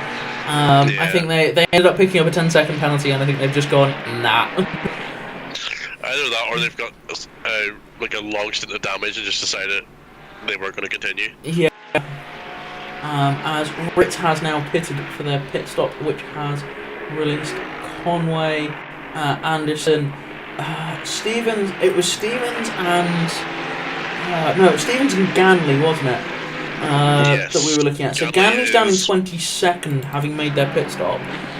Stevens was 17th, and he still hasn't made his yet. So it was 25 and change to go. It's looking like this is going to be a lot of last pit stops. Now Ramine has still managed to hold it up and has caught themselves back up to 10th. And now they are still unfortunately a lap down on the leaders. They are still 37 completed versus 38 completed for the leader. Yeah, he is right on the tail of the leader, albeit a lap down. Yeah, so if he can manage to make... He's got the same view he had all race, but unfortunately... Yeah, however, it's going to be tricky because if he can make that gap up, which means he's made up a whole bunch of time on those fresh tyres. Now the question is, when Faulkner pits, how much faster is that going to put Faulkner? And if Ramine can pull get past and pull a 20-second gap ahead of Faulkner, then that would negate the lap down that they are already, given that it would be about a minute in the pits. As Faulkner dives to the pits now, so we'll keep an eye on that one. Where does Faulkner come back out in relation to Ramine? How much can Ramine make back up in time? They have the fastest lap of the race and still do with a 23.272. Yeah, it's going to give Ramine some fire to really knowing that you're that close. Oh, has to make a dive, and that is game over for Ramine. Unfortunately, that was a big hit on the wall. Still has a decent chunk of drive, but that car's not going to be happy now. Yeah, I just looked like he would have got out of the way quicker, and he just instead of before, so just so he didn't hit him, he had to dive and just. It looked like it was a bit of a miscommunication. I think that BRT Aston was trying to run out of the way.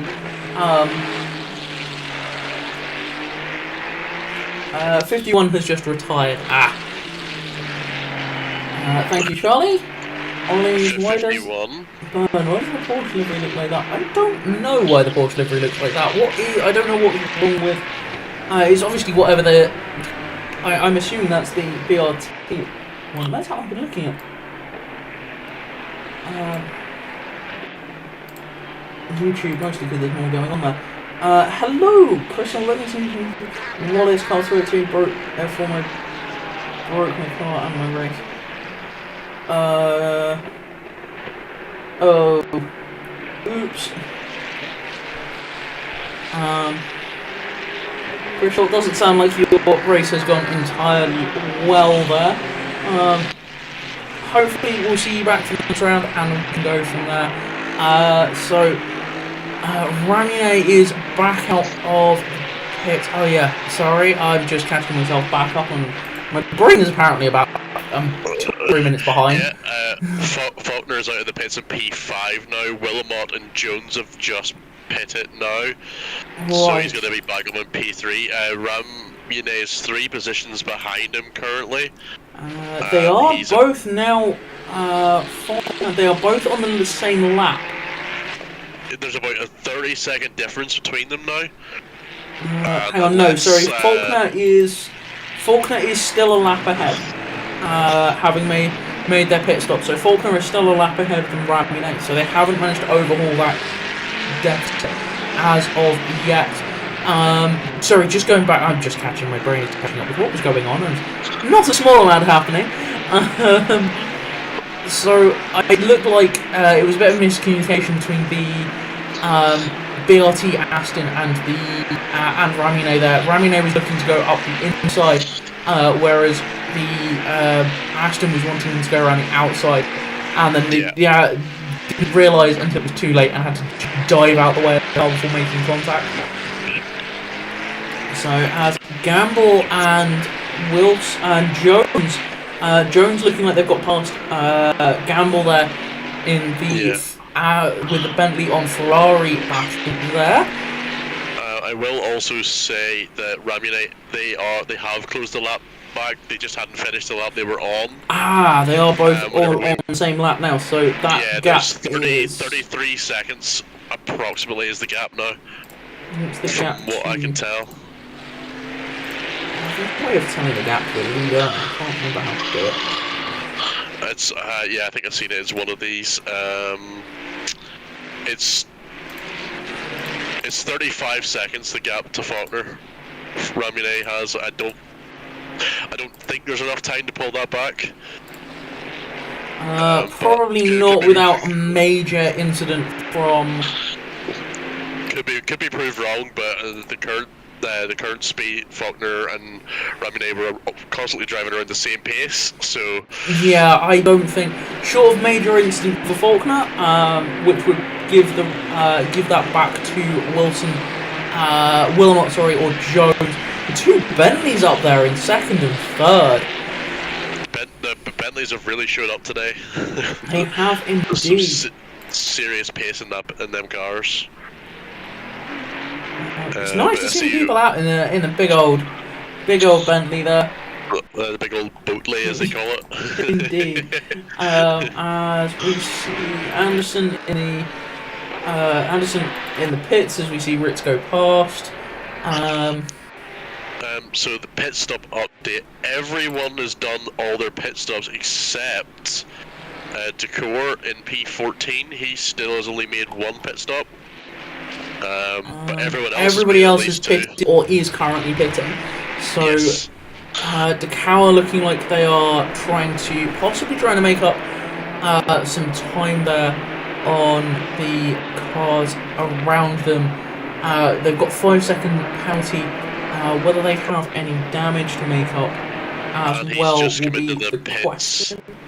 They've just dived in as well. Wonderful, fair enough. Yeah, so that's everyone now completing all the pit stops once their cars leave the pits. So now it's just a straight fight to the end. It is a straight fight to the end. So Faulkner to Willamot is 16 seconds. Then 12 seconds back is Jones. Gamble is right on the tail of Joe. Brings there about half a second back.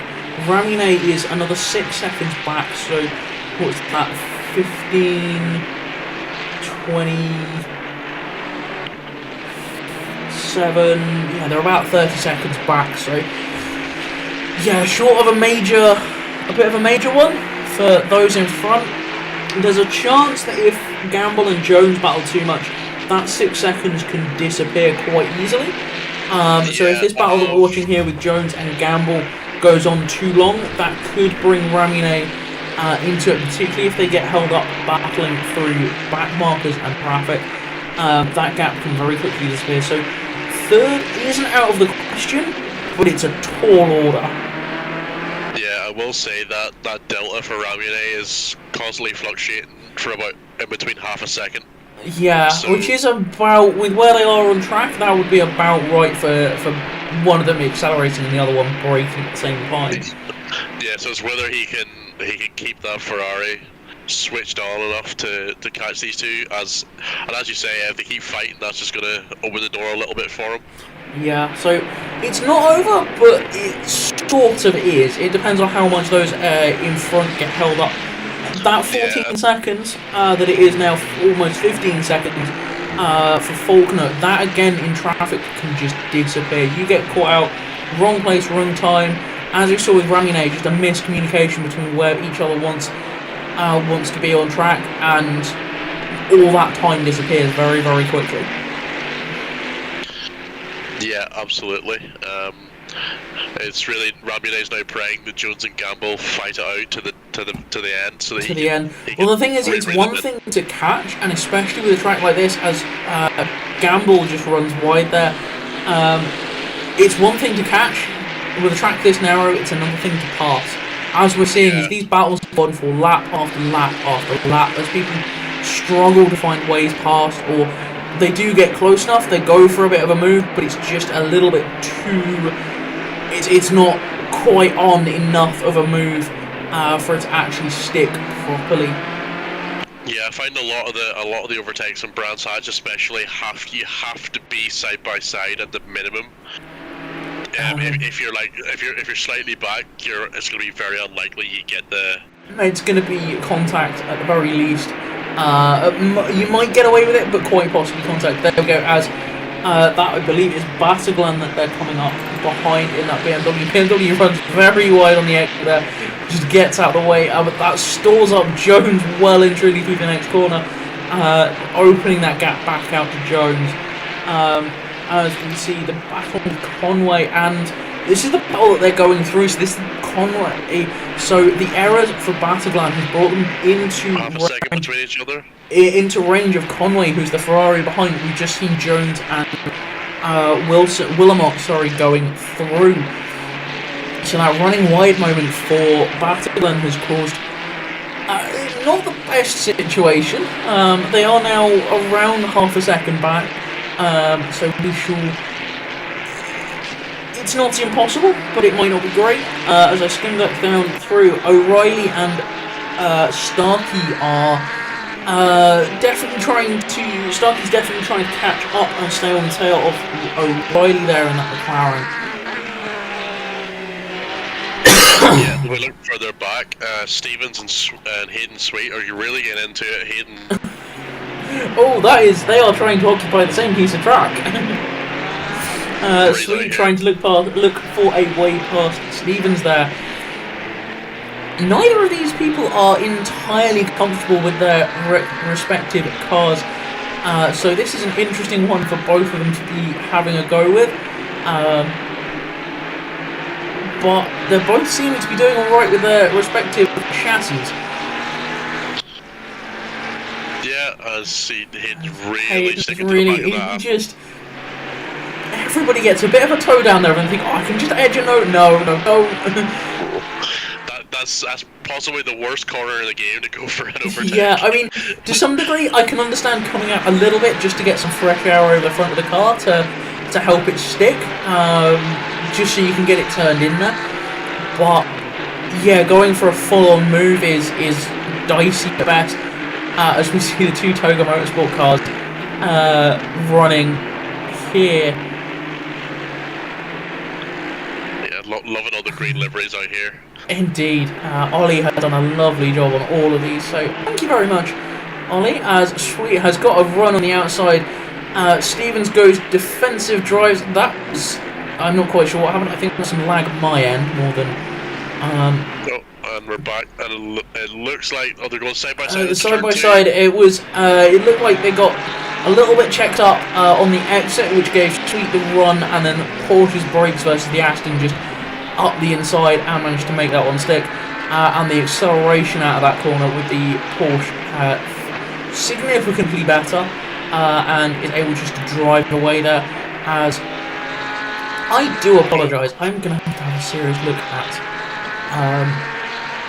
my Wi-Fi situation here and try and fix it. I think this may be a lag issue on my end.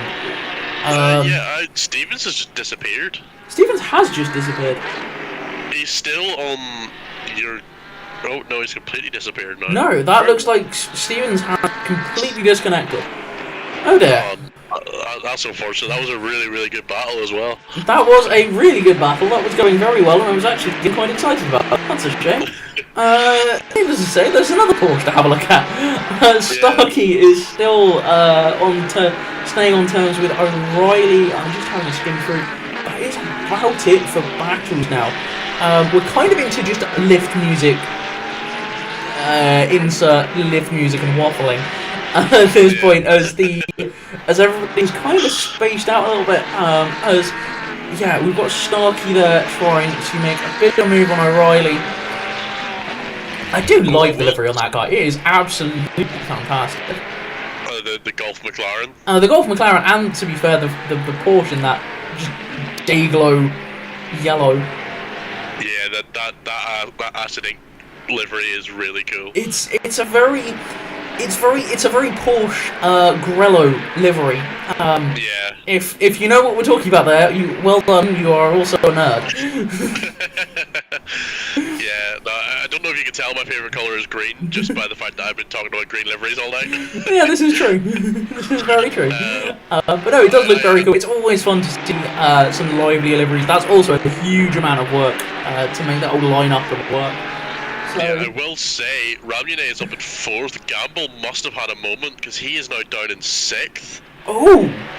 He is 6 seconds behind Ramune, and Ramune is 6 That was, yeah, so evidently Gamble has had a bit of an incident. Oh, that is a lift and a half. Where do we get to? Oh, Faulkner's had a moment. He's in the pits. He's just come out of the pits again. Oh, crikey. What happened there? I have no idea. Faulkner has evidently had an issue. I'm just waiting for everything to catch back up with what's going on. Is now P1? Yeah. No, I've still got Faulkner as... There we go. Willamot and Bentley is showing us ahead. And yeah, sorry, I'm getting my red Ferraris mixed up. There was a red Ferrari that's clearly a back marker in front of Wilson, and I got the two liveries mixed up, and I was just doing, what on earth is going on? Oh, my brain is not addled in the slightest.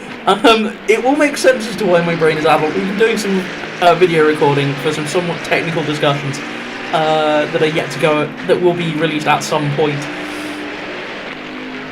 I've been doing that for today. My brain is a bit addled. Yeah, not quite sure what's happened to him, but he's like 3 seconds off the lead. 3 seconds, yeah, I'm assuming that was an error, and it may well have been a fuel issue. Didn't quite make Harry Duds O'Reilly is the GOAT. Thank you very much. And yes, Charlie, love Grello, indeed. So yeah, Faulkner has dropped back. I can only assume that it may well have been possibly a dive for the pits for fuel. With 10 minutes to go, it may well because they had the issue and they may have picked up some damage somewhere and suddenly had to pit earlier than they were expecting to, and therefore didn't have necessarily quite enough in the tank. Similarly, it's not a normal number of pit stops for this length of race, so may not have just got their strategy quite right in the first place.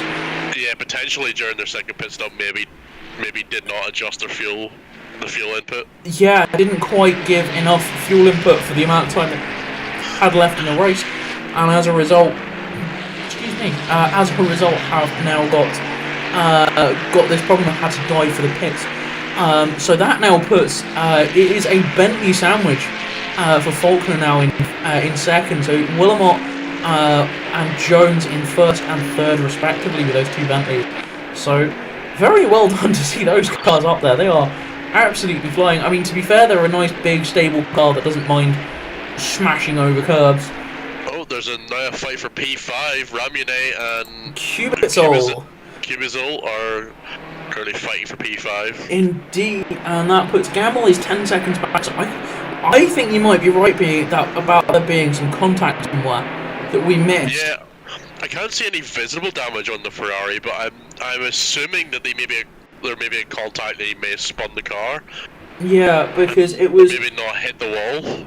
Yeah, because Gamble, where's that Ferrari? Gamble, I think Gamble's okay. It doesn't look to have any actual. I can't see any damage to his car. That doesn't mean there isn't any, I suppose. No, it's looking pretty reasonable.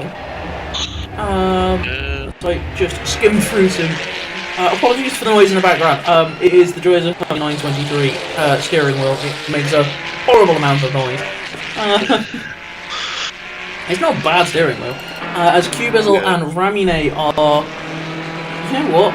Let's do this on Ramune and see what is going on. I'm gonna disconnect my steering wheel briefly. If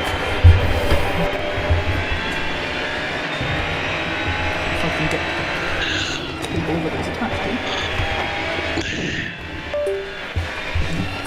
Oh, and Cubizol's went off. Cubizol's made a mistake as we were watching on board from the rear wing as Cubizol has dropped back now. Unfortunately, I didn't entirely see what happened there.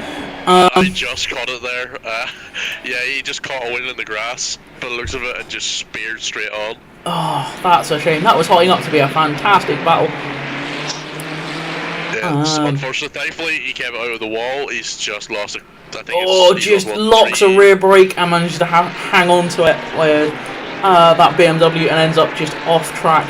I am assuming managed to stay out of the wall and not do too badly. Is now back behind this Gamble. This is the Pateron-Conway battle that they are now in the middle of. So that is a back marker that will be given blue flags. They only really have to give way or are expected when it's safe to do so to give way with about 0.4 of a second gap. So it's not as soon as you see the blue flags get out the way situation. It is standard GT rules on that front. As we see Ramune then able to drive away. I've got 5 minutes to go and about 7 seconds or so to make up on Jones, so I don't think, short of Jones making a mistake, or will, but then, you know what I was saying about this being a race that nobody wanted to win? Yeah. Faulkner's faltered out of the lead, Ramune's faltered out of the lead, who's going to be the next one? There's still 5 minutes to go, and Willamette is out there 3 and a bit seconds ahead. I'm not going to say anything, but let's hope that they can keep us out the gravel. Yeah, Faulkner is not gaining any ground on him, really. That gap is still around 3 seconds. It is. It's maybe come down a tiny bit, but it's not much at all. As we see Weiser and Gamble here, 2 Ferraris are around just over half a second between each other there. Hartig in the Aston is about half a second or so back from Brewster. No, it is great. Welcome, Charlie. So, yeah, and we have this Conway-Battiglin battle that is still going on. There's half a second between these two cars. As we see, there's a 3-way fight for 18th going on between Ganley, Dakawa, and Sweet, all running nose to tail. As Sweet goes for a move on Dakawa, tucks them up tight, but doesn't have the drive, doesn't have the grip to hold that one out. They now have Ramune on the tail. to let past. A Sweet backs out of that one well and truly, and lets Ramine go past. So Dekawa now has to let past, let Ramine get past. So how much does this slow Dekawa down? There's a touch. They managed to hold out, but this now puts Sweet back on the tail of, and gets past on the brakes of Dekawa on the way into the hairpin there. So the question is, as they both run a little bit wide on the exit, that's an easy way of lighting your rears up and exiting stage right there across the track.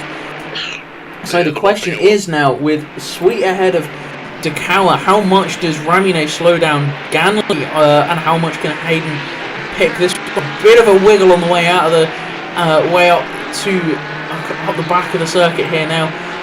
Doesn't look to have been too much, but that gap definitely has come down now to Ganley. So this is definitely hotting up with the last little bit of this race to go. Yeah, approximately 2 laps left of this race. With 2 laps to go now, Hayden has picked up a 5-second penalty. I don't know what that was for. I will have a quick flick through it in a second. So Hayden really has to get a bit of a move on, as you're not supposed to get that sideways. That puts him potentially in the firing line of Dekawa now. So this battle to some degree is negated by that 5-second penalty. But if they can, as Ganley stays out wide, Sweet having to go defensive into turn 1. Ganley stayed out wide but misses the apex. As they all run wide, and that puts who's that behind them? Is that back mark? Oh no, that is Cubizel in P5. That's Cubizel who's further up, so they are a back marker to Cubizel. So again, this is going to be a tricky one. I'm going to have a quick flick through the penalties just to see who's got what that's going to be coming in to the end of the race here. So I wonder how badly Sweet's rear tyres are doing in that Porsche. Not well by the looks of things. The rear tyres in the Porsche, they die really, really quickly. Indeed. So I wonder if he's struggled a bit with them rears. Does look like the car's getting quite loose and quite lively now. Yeah. Evidently the car's been set up to be a little bit more lively with a low fuel. As we hear the leader has started the final lap, and that's a big spin, and he's kept it out of the wall. Kept it out of the wall, kept it out of everybody's way. I think your day's done. Your rear tyres are going to hate you now. Yeah, they are not going to come. They're still going to be over hot by the time they come out. By the time he finishes this race, and that is Sweet down to 21st in club. There, as this Conway Battleglin battle hasn't ended as yet, as Conway is getting, Battleglin is catching on Dekawa, who is a lap down, and that has put Conway right on the back of Battleglin there, coming through the hairpin. So this one is not done in the slightest between these two. This has been a somewhat more exciting end to the race than we had last week. We basically just had everybody running around until they finished after the pit stops, but this has been the case. So we'll come back to battle in a second. Oh, I apologise for my computer having an absolute death there coming into the end of this race. Yeah, and it looks like Willamont is about to. Willamont is about to cross the line. I am ever so sorry for whatever my computer has decided to do to the end of that. Yeah. Willamont has crossed P1, Faulkner P2, and has also slid his car, crashed into the wall. Okay, that may be a Willamont related issue, because I've just gone to Faulkner to Jones and it was absolutely fine, so apologies there. Yeah. So Jones in third, crossed the line in third. We've already got people disconnecting having finished. Although I think, Faulkner has already disconnected. Yeah, so Jones P3, Ramune P4, Cubizel P5, I think Gamble P6 and Weiser P7 currently. Yes, something along those lines. I believe so. Obviously this is all entirely provisional, which will be sorted out any there will be results will be posted in about 48, 72 hours post race. As if there's any issues after the race, as we see the last of the cars coming across the line now. Starkey is just going to come through as Blues is going to come to the end of their race.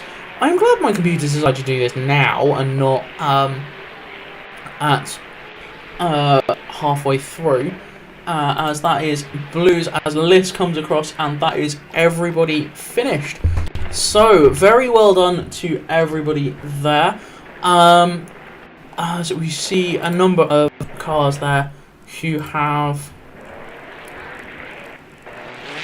Oh, I do really apologise for this. My computer's just not happy.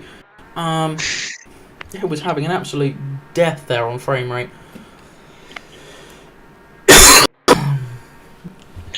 Just to have a quick run through some of those last penalties that came through at the end of the race. 5 seconds for car 777 causing push to pass on car 776. 10 seconds for car 8 for collision with car 973 on lap 21. 5 seconds for car 29 causing a collision with car 282 on lap 37. 5 seconds for car 27 for unpredictable driving, lap 38. 10 seconds for car 100 causing a collision with car 24, lap 43. 5 seconds for car 59 for causing a collision with car 123 on lap 49. Post race, there's a couple that have just come through. So 5 seconds car 59 for causing collision with car 999 on lap 54. So very well done to everybody that finished. Commiserations to anybody that had any issues in that one and unfortunately disconnected or just had whatever happened to them. And I believe that means that we are on to, I will just find OS and change screens. We are on to driver interviews. Moving on, so as a quick aside, what were some of your favourite moments of the race there? And also, chat, feel free to jump in with your favourite moments in that race. Oh yeah, there's so many to choose from. Some of them really heated 4, 5, 6 car battles for position, where they're going for really interesting and daring moves, shall we say. Thankfully, nobody went for some of the crazy moves at the top of the hill. Everyone was a bit more sensible for that one, but yeah, just the general battling that went on from all the cars. There's too many to actually pick one, in my opinion. But yeah, that was just a fantastic race to watch. There was so many good fights going on, and I see it was really general good clean racing. There was a few incidents, especially at the beginning, but overall, the racing was pretty respectful and clean, and that's what we love to see. Indeed, it was good to see. Like I say, we've got a couple of people here. Grant, you are here first, so we shall drag you in for a quick interview. My computer's going to do something funny for a minute. I'm just going to ignore that and hope for the best. Welcome! How was that race and where did you finish in the end? Hello? Hello. Hello. How was the race for you and where did you finish in the end? Well, Ooh. I lucked into a win. Yeah, probably the most undeserved win I've ever had in my life, but it was just one of those, I think. Indeed, it worked. I mean, well done for winning that one. First win with Toga, or just another one to add to the tally? It might be my first Toga. I can't really remember. It probably is, to be honest. Possibly, but either way, I mean, it was my first ever GT3 race at Brands Hatch. I've been on ACC since about October 2020, so coming up to 4 years or 3.5 years. The first time I've ever driven GT3 at Brands Hatch. I can confidently say it is the worst most unenjoyable track I've ever driven in my entire life. To be honest, during the first stint, I was so uninterested. I was just trying to see how far off the track you could go without getting a penalty, or without getting a warning. And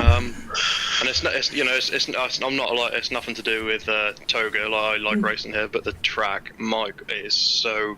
I'm not going to swear, but it is so unbelievably bad. It's like all the worst bits from all the other tracks.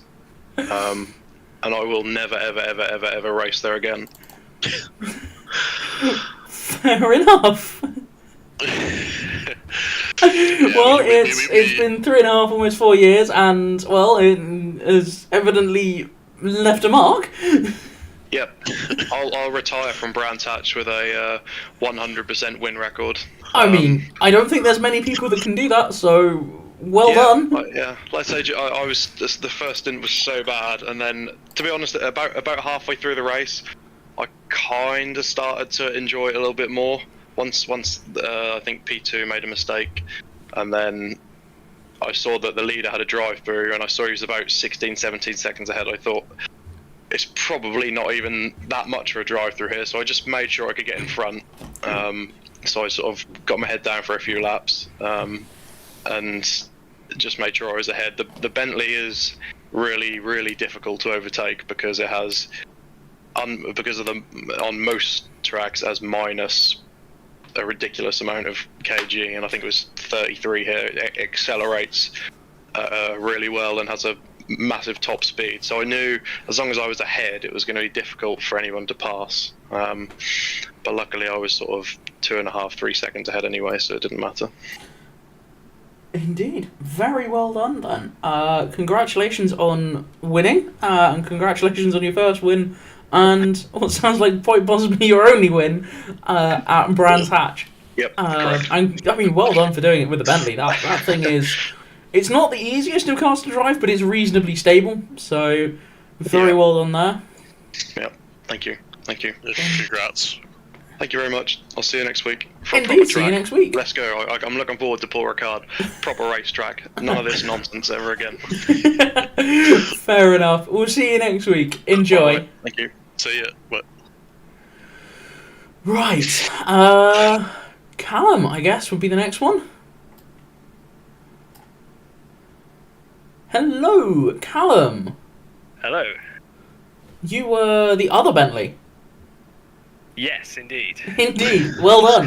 That was second for yourself? Third. Third place, yeah. Third place, yes. Yeah, very, very happy with that, to be honest. I messed up qualifying a little bit. I was on really, really good last lap. I think I was 3.5, 4 tenths up, and I understeered off the track. And it got what's it? Invalidated. There you go. There's the word. So started 8th, and just worked my way up, and had a really good battle with Gamble there for most of the race in that Ferrari. But he unfortunately dropped it after the second pit stops. So that made my life a little bit easier. But P3, I'm very, very happy with that. Indeed, it's with the two of you in the top, 2 Bentleys in the top 3, one of them winning, and then yourself in third. So that's impressive to see from what is now starting to get a little bit of an older generation car almost. So very well done there. Looking forward to the next round at Paul Ricard. I think so. I've not driven Paul Ricard recently, so we'll have to wait and see. But yeah. As you say, it's nice to see the Bentley up there. 2 Bentleys on a podium you don't see very often at all. So very happy to contribute to that. Indeed. So yeah, very well done. Very well done on a third position there. Obviously, at the moment everything is provisional, subject to stewards. So the results will all obviously be put out in the next couple of days. So yeah, well done on your provisional third place there. Thank you very much. Yeah, well done. Indeed.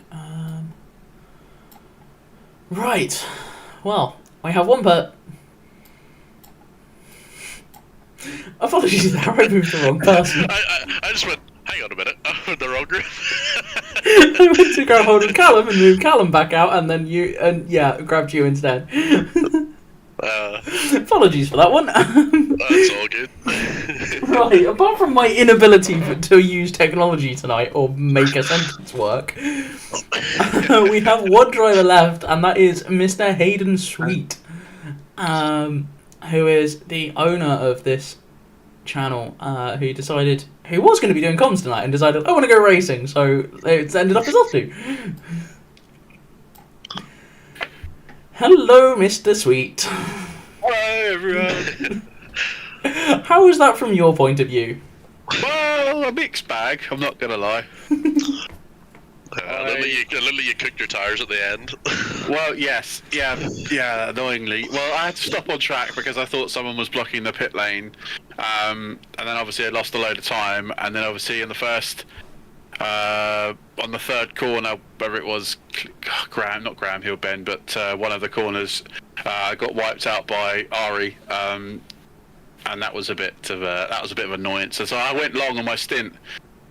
On my first pit stop basically, and tried to see how far I could go, and then done the same on the second stint. Managed to get all the way up to 18th place or 19th place, sorry, and then got slapped with a 5-second time penalty. Rightly, wrongly deserved. I'll just take it. I'm not going to complain about it too much. And then I was pushing really hard. Callum just I had to let Callum by because I was on the blue flags, which then he was getting close to the McLaren that I was battling, and then I just got caught on the dirty air with the McLaren, caught my rear tyre on some grass, and that was just me. That was me done basically. I was so lucky not to collect anybody on the way past as well, so I apologise to any drivers that was coming past at the back entrance of the circuit, because they must have having a code brown moment, because obviously I was just spinning in the track. But yeah, no, it's a really enjoyable race, and I really enjoyed it. I appreciate everyone that's racing. Brands Hatch is not the easiest track to drive around. No, it isn't. I hate to say it, that may very well have been curse of the commentator, because we were actually watching that battle, because it got quite interesting at the end of the race. Yeah, because I managed to get past one of the BRT cars quite quickly, quite easily, because I think he came off the track, and I managed to get past him, or blue flags, can't really remember, and then I was like, right, sweet, I need to gain 5 seconds because I was slapped with a 5-second tyre penalty. So I thought, right, I've got to push on and get past this McLaren, but obviously then I was just pushing way too hard with tyres that didn't want to be tyres anymore. So it was game over. That's the problem with the Porsche. Once the rear tyres start to go, that's it. Yeah, 100%. But I have found my love with the Porsche yet again. I am back now, fully in love with the Porsche. Yeah, whenever you get the Porsche right, it's a beautiful car to drive. Yeah, I love it. I'm honestly back. I'm now using that car for everything going forward. Yes. You said that about the last few cars you've driven, and then... No, I've changed my mind. Oh yeah, well, the Honda was the Honda. The Honda's just a fad. The Honda's just like a car that you just pick up at, like, I was like, yeah, I love the Honda, but actually, the Porsche's where it's at. The Porsche's where it's at for me. Fair enough. Porsche's a great car to drive. Yeah, you got to get it right. But yeah, no, honestly, good racing. Thank you very much, everybody who took part. Obviously, thanks to Zito and obviously Barry for stepping up and doing comms tonight. Hope you found it well, and it was enjoyable for you. But yeah, that was some race. Let's not pick Brands Hatch for a while again, shall we? I love Brands, but it was a nightmare. Indeed, it certainly sounds like the winner wasn't entirely happy with that track. It was entertaining from our point of view. Oh yeah, it was great. We had so much to talk about. There was so much going on. Yeah, it was, especially the first stint was quite chaotic. Yeah. You can say that again. Yeah, you can say that again. The poor stewards had to work hard to see. Yeah, I had the stewards report up, and the list at the end of that race was spectacular. So poor old oh, my brain is just... Poor old little Dexter's crew down there have been, having some fun with that one. Okay, yeah, they have been, yeah. But, no, it's a good race. I really appreciate it. On to the next one. Indeed. Looking forward to Paul Ricard? Well, I was going to ask you, is it okay for me to carry on doing the rest of the championship? Absolutely I've now got the bug. Fine. I think we're down to be on comms for all of these, so if you need us to stream, we'll carry on. You go and enjoy racing. Thank you so At much. the end of the day, it's um, why you started the community. It's only fair if you get to race. We're leaving that you is and true. we're leaving you and Mac to go racing when we do the rookies Yeah. in a couple of weeks' time. Yeah, true. But yeah, Paul Ricard, one of those tracks for me that I don't really like, and it doesn't like me. I'm driving the Porsche as well around there is probably going to be quite hard. Bearing in mind the Porsche hasn't got very good top end speed, so yeah, I'm going to find it probably a little bit difficult. A bit of practice, I reckon. For me Yeah, next that's week going to be an for Ricard. interesting one to trim that car out to be sensible. Yeah, Take, exactly. take the back wing off it completely. Yeah, but then the thing's not going to handle very well because unlike other cars, it has no rear diffuser at all. Yeah, Because the engine is where the diffuser should be. Yeah, chances are the Bentley's. Hello? Hello? Okay, we appear to have lost comms slightly. Yeah, just on to the next one. Indeed. I'm not sure how much actually came across there because you two suddenly disappeared on my end, so apologies for that one.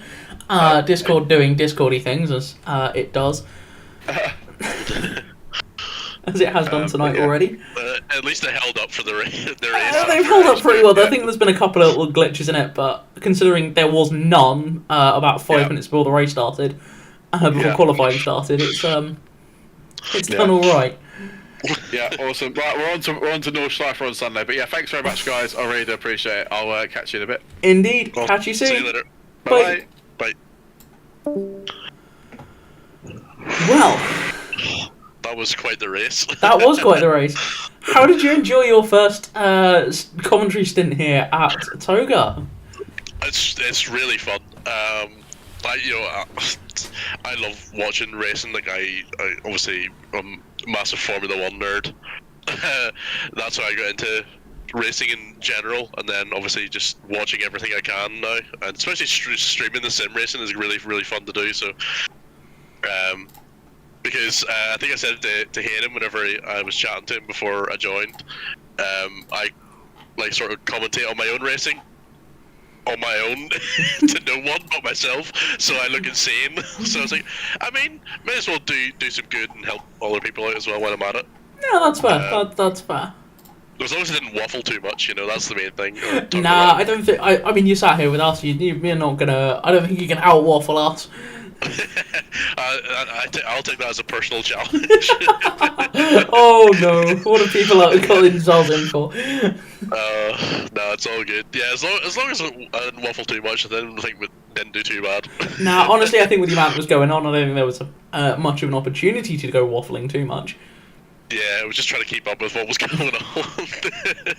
Yeah, you need so many different eyes to. Yeah, like I had the stream on one screen and race control on the other, and I'm trying to keep an eye on what's happening on the stream while keeping an eye on everything on race Yeah, control. we had the stream up. We had race control up, and then we also had chat up as well. So. Yeah, that's always fun. It's a lot, but it was fun, and I enjoyed it, so I'm more than happy to keep doing it, obviously. That's the main thing. As long as you have enjoyed this and you're happy to keep going, then... Oh, absolutely, yeah. I was really... It's just good watching it in general, but having it like, proper watching it and just actually commentating on it properly for other people is really cool. That's cool. That's cool indeed. So, yeah, Paul Ricard next week. Not quite sure who it's going to be up in the comments box with us next week. I'll see what I'm up to next Friday. If I'm free, I might be available. That's fine. If not, there's certainly other people that can do it. So we shall see what's going on there. Obviously, we've got the 4 hours of Nordschleifer on Sunday, so do come and tune in for that one. That is going to be hectic, to say the least. You can watch me actually drive. I can guarantee you my driving is nowhere near as good as my waffling. Just Fantastic. please don't be too harsh on the Bentley that's got the police livery on it. It's fine as long as you keep it out of the trouble. Keep it out of trouble and don't do anything too obviously stupid. You'll be fine. I mean, It's me we're talking about here, so I can't guarantee that. Wonderful. So yeah, you'll be competing in that. There's a good chunk of the Toga crew that is going to be doing that, I believe. So there will be we've got that, and then I believe it's Ollie is commentating on the GT2s for Formula GT Racing League on Monday. And I think that's it that takes us to the end of the month, if I remember correctly. And then it is the 20... I'm going to say, is it the 31st? I haven't got the calendar open. I should remember this because I do have the calendar open. I can tell you. I really should remember this. Yes, so we have the 26th is... Oh, this one's going to be an exciting one. So we've got the 4 hours of Nords on Sunday. We've then got on the Tuesday, we have the first of the rookies round, split one of the rookie series, and on Wednesday we have the we kick off big time come May with a lot going on. So we've got the rookies on Wednesday and on Tuesday and Wednesday next week. So already starting to get booked up, and then the Friday we have the next round of the World Tour. So that is the next week of streamed big races we have coming on. I believe Hayden is going to be carrying on doing his lunchtime things, and I believe there is also some daily races. So go have a look on on the old sim grid. Indeed, on our site. Completely got the words there. You're all good. Have a look at SimGrid, and we shall catch up on there for all of that. I believe Split 2 still has some space for the rookies. All the times and everything are there.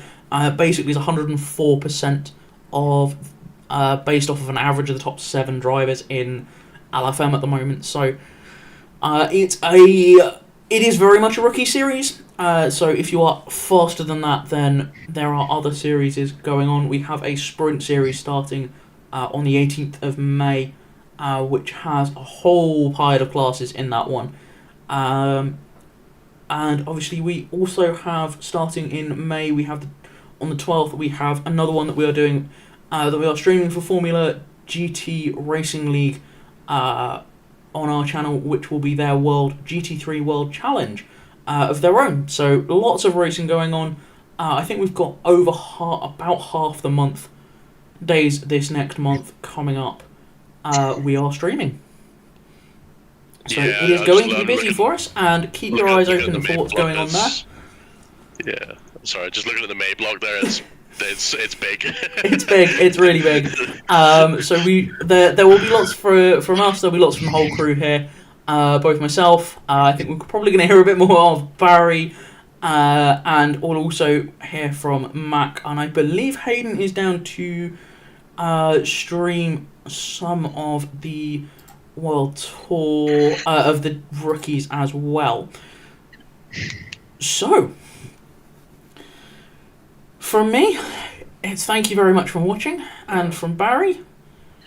Yeah, same sentiment. Thanks for watching, and we'll see you next time. Indeed. Very, very soon.